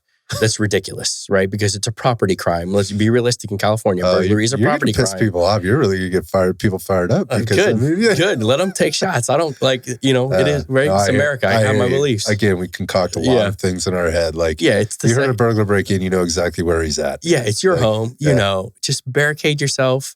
Right. Go to if you have kids, go to your kids' room and barricade in your kids' room. We're not prying corners and doors and shit. Yeah. Lock the door, call 911. Like, there's a reason why cops get paid. There's a time and a place. I get it. Okay. Yeah. So, like some home defense, like some practical home defense things, more like situational awareness, as well as like, if this happens, here's how you might handle it. Exactly. Right. Like, make sure you've drilled 911 green button send on your cell phone, because very practical things. Right. When we transition from landlines to everybody having a phone, it changes things. So there's an extra button you got to hit. It's not just pick up the phone, 911, and it goes. It's 911, send, then it goes. So it's just, making sure people understand that, making sure people understand how to like make sure you lock your doors at night, make sure you close and lock all your windows, make sure you turn your alarm on. You know, a lot of people listen to this might go, dude, because the people listening to this show, you know, like, dude, I get it. That's so elementary. You know, these guys are so dumb, you know, like not the guys on the show, but people are this is what they need to hear. They need to hear it. And not a lot of people are talking to them, you know, because it's not a sexy conversation. Yeah. And what I mean by that is not that people aren't talking to them. You're doing that. There's a lot of people talking to them. It's just not something that you're hearing a lot of. And people do need to hear this stuff. Yeah. Well, it's a complacency thing. It is, but it's also like, it's an assumption that people do know how to do certain things, or they will do certain things in the state of emergency. And the reality of it is what we know time and time again, is that the most simple basic functions, people freeze. They freeze. Yeah, if you don't have stress inoculation and you haven't thought about, like, mentally repped envisioning yourself in that situation, or you haven't physically repped that particular action, you're not going to all of a sudden in the moment figure out how to do it. Yeah. Again, regular people need to be exposed to these things and need to be told these things, because this is brand new information for them. So I think it's great that, you know, on top of the basic firearms instruction for CCW or whatever else, or basic firearms instruction, then CCW qual and shotguns and things like that, you're offering, I think it's a smart business model to give the regular citizen, you know, some outlet to, these are things I didn't even know existed that I might need to know about. And you're able to expose them, you know, in a curriculum of, when I say curriculum, I just mean like the classes, like take this first, then this one second, then this one third, give them a pathway, because I think that's where a lot of people get lost. Yeah. It's trying to get you a roadmap. Yeah. It's like, where do I start? Like, where do I start and who do I go to? And, and what should I be learning? I think that's super, super important messaging that people could be doing a much better job with. And, you know, then thinking about like, how do they get their information? Where are they consuming it from? You know, what are the places locally as a business owner, and what are the relationships that you need to, you know, have with certain people to put the right things in front of the right places, or people in the right places at the right times. And we've worked with a couple schools, a couple small elementary schools in San Mateo County to kind of help. You know, there's a county protocol for stuff, but I'm sure it's awesome. Yeah, just like anything else set up by the government. I'm sure it's amazing. But you know, a lot of these elementary school administrators are like, I don't know, like, I understand there's this county protocol, but I don't understand why that's important and how to get there, and how do I convince my teachers to have buy-in of why that's important. Well, it's laminated though and posted by the door in every classroom, bro. So we covered our ass. Yeah. We're good. We're good. So we came in, my buddy and I, and we came in and we like did a presentation for the school and explained to the teachers, the staff, basically, not the students, but the staff, like, hey, why is this important? Okay, this is the reason why this is here. This is, you know, the path of how you're going to get from right now a bare bones nothing to checking all the boxes for this county guideline or protocol. And, you know, it was pretty helpful for them, I'm sure. And then that was kind of like the eye opener between that and the agency I'm currently working for, where a lot of homes were getting broken into and still are. And, you know, we're going there and it's like, well, hey, did you turn your alarm on? Well, no, because it's a safe neighborhood. Did you lock your door? Well, no, because it's a safe neighborhood, so I leave the back door unlocked. I'm like, well, that's how they came in. How'd that work out for you? Yeah. So, you know, I realized there's still a disconnect. There's a disconnect, right? It's like you think, okay, well, common sense would say I should lock my doors. But if people are under a false sense of security that, you know, my neighborhood, I paid for a safe neighborhood. Well, I tell people like, hey, you know, it's like when you go shopping. When you go shopping, you want to go to a nice place. You go to Nordstrom's, you go to like Neiman Marcus, right? Yeah. It's the same thing. The criminals are going shopping. They're just not going to pay for it at the store. They're going to the nice neighborhood because you have the nice things. Right. And they're just going to break the window and take it from you. And they're just not going to leave you a receipt. I laugh out loud about this, but come on, like, how does that not register? Right. But it doesn't. It doesn't for some people. It's just like over the head. So between the school thing and what I saw when I started working in San Mateo County, I was like, for a smaller department, a little bit more rural, right? Yeah, well, not rural, but less metropolitan. Yeah, definitely less metropolitan. It's a residential only town, and you know, it's like different kind of crime. Like, how can I solve this problem? And it's like, oh, well, I'll offer a home defense. It'll be labeled home defense, not necessarily like the one-man clearance. It's marketing. It's marketing, right? So it's the home defense, and it's the whole package. It's, do you have lights? Do you have cameras? Do you have an alarm system? Do you remember? Are you using your alarm system? Yes. Are you using it? Are you making it a habit? Right. Of like, are you pulling your car into the garage, turning your car off, closing the garage door, checking your mirrors before you get out? Or are you too busy on your phone, on Instagram, Facebook, whatever? You pull in, you get out, you don't close the door, and you're trying to undo your door to get into the house, and you're getting ambushed, and now it's a home invasion, right? It's like, you got to be aware. Yeah, I'm sure, like going back to the schools and the public and things like that, it's also explaining to them the harsh realities of the world that they live in, that they may not be completely in touch with. And I think the big problem is the sheltering of everything. Oh, we're right in the middle of it here in the Silicon Valley too. Well, we can't tell kids that bad things happen, and you can't run an active shooter drill because it might traumatize the kids. And it's like, no, you just frame it as a game, and they're playing a game. It's like, how fast can you get under your desk and lock the door? Yeah, they'll find any level of excuse. They being the government, they being those that want to protect. Like, and again, this just comes down to like tough love. Like, sometimes you have to have the tough conversation, and you have to be real. I have a big, my stepdaughter goes to public school, and I have zero confidence that that the school will do anything that they need to do, or is doing anything they need to do in order to protect my kid. So I can only hope that guys like you are, which by the way, she goes to school in that county. Okay. Are teaching people to be a little bit more aware of what they don't know already. Yeah. And then helping those officers be the people that they need to be when they show up on scene to limit loss and those things when they do get there. And that's the thing, right? The public expects every single officer, like when an active shooter call comes out of a school, they expect every single officer that responds to be a fully qualified equivalent of a full-time SWAT team trained officer. We just watched that at Uvalde. Oh, yeah. And that's a prime example. Oh, yeah. I mean, I was beside myself with anger and frustration, you know. Yeah. And probably like you, right? Because you're a parent. You don't have to be a cop to be frustrated at that. No. Just a parent. No, it was disgusting. It's so many levels. The point of that being is like people need to be out there, doing this stuff. And again, in the firearms instruction community, it's very divided in a lot of ways, and it goes a lot of different directions. But these are things, and I've said this before. I actually made a statement, I think, on a show, and Mike Pannone, as a matter of fact, reached out to me. Who's coming in a couple of weeks? Whenever this, I'm not sure when we're going to release this, but he'll be on the show. But he called me out and sent me a text, and then we got into a conversation about it. Just like, hey, no, man, people are saying this message. My statement was not enough people are nobody's talking to the people in the way that we're talking about. These people need to hear these messages. Nobody's talking to them. He's like, no, that's not true. There's people who are doing it. It's just not as popularized, on social media and whatever. There's a lot of people that really are doing it.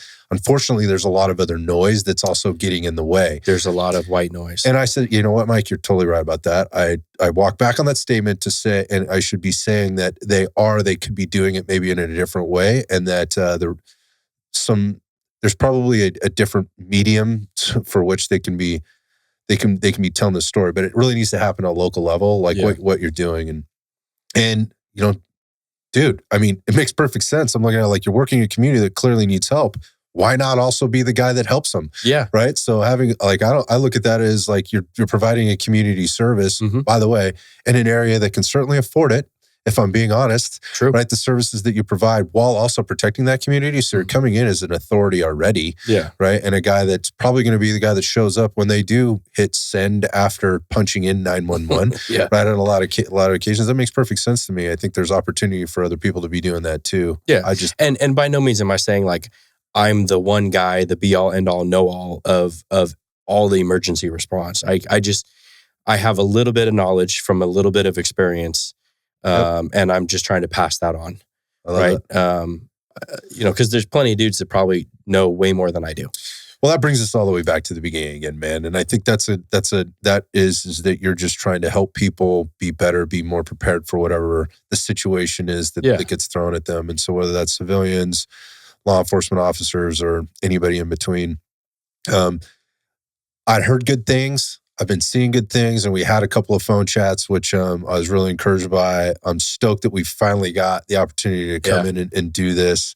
I say this all the time, and I say this because I mean it, and that if there's anything that I can do to help you with your business, help you with your mission and the things that you're trying to do. I mean, again, my daughter goes to school in the county that you work in and that you're providing training to. It's super important for me, and I feel very connected to that. So if there's something I can do to help you in terms of spreading the message at any level, don't ever hesitate to ask. So that being said, people want to find out more about you, get a little bit more information, or maybe even have a conversation with you, whether that's locally or abroad. Yeah. How should they do that? Where should they go? Yeah. So I got my website, sabertactics.com. You can email me training@sabertactics.com, or send me a DM on Instagram, which is Saber_tactics. Awesome. So those are all the things. Those are all the things. I know you're super busy. Yes. So while you're active on Instagram, you're also not spending 24 hours a day there, because you're a full-time dad, a full-time police officer who's now got a supervisory role. Yeah. Right? Yeah. And you're also trying to manage a business. That's a lot of things going on. So like I said, I'm always surprised when I see stuff pop up. I'm like, dude, I don't know how this dude's doing it all. Yeah. So, but those are all the contact details. So yeah, so I have a buddy of mine who helps out. He's like a silent business partner. So because I work nights normally, he pretty much responds to 99% of the emails for me during normal people hours when that bright orange thing is up in the sky. And then I usually will handle all the DMs on Instagram as rapidly as I can. I'm still trying to learn posting. I'm not a big poster, so on Instagram. So like I'll be like good about it for like a couple weeks, and then I fall off. So that's so typical. Yeah, it's a whole other animal. And then the other problem with Instagram is, if you have a firearm related business, almost every single post you get up is flagged. Like I did a patrol rifle class for San Francisco with, it's got like 8 San Francisco cops and like a couple guys from other jurisdictions. And they don't want their faces up there. Well, it's not so much that. It's, we're all in civilian clothes, or some are in uniforms or whatever. And we just have rifles hanging on slings, and we take a class graduation photo at the end.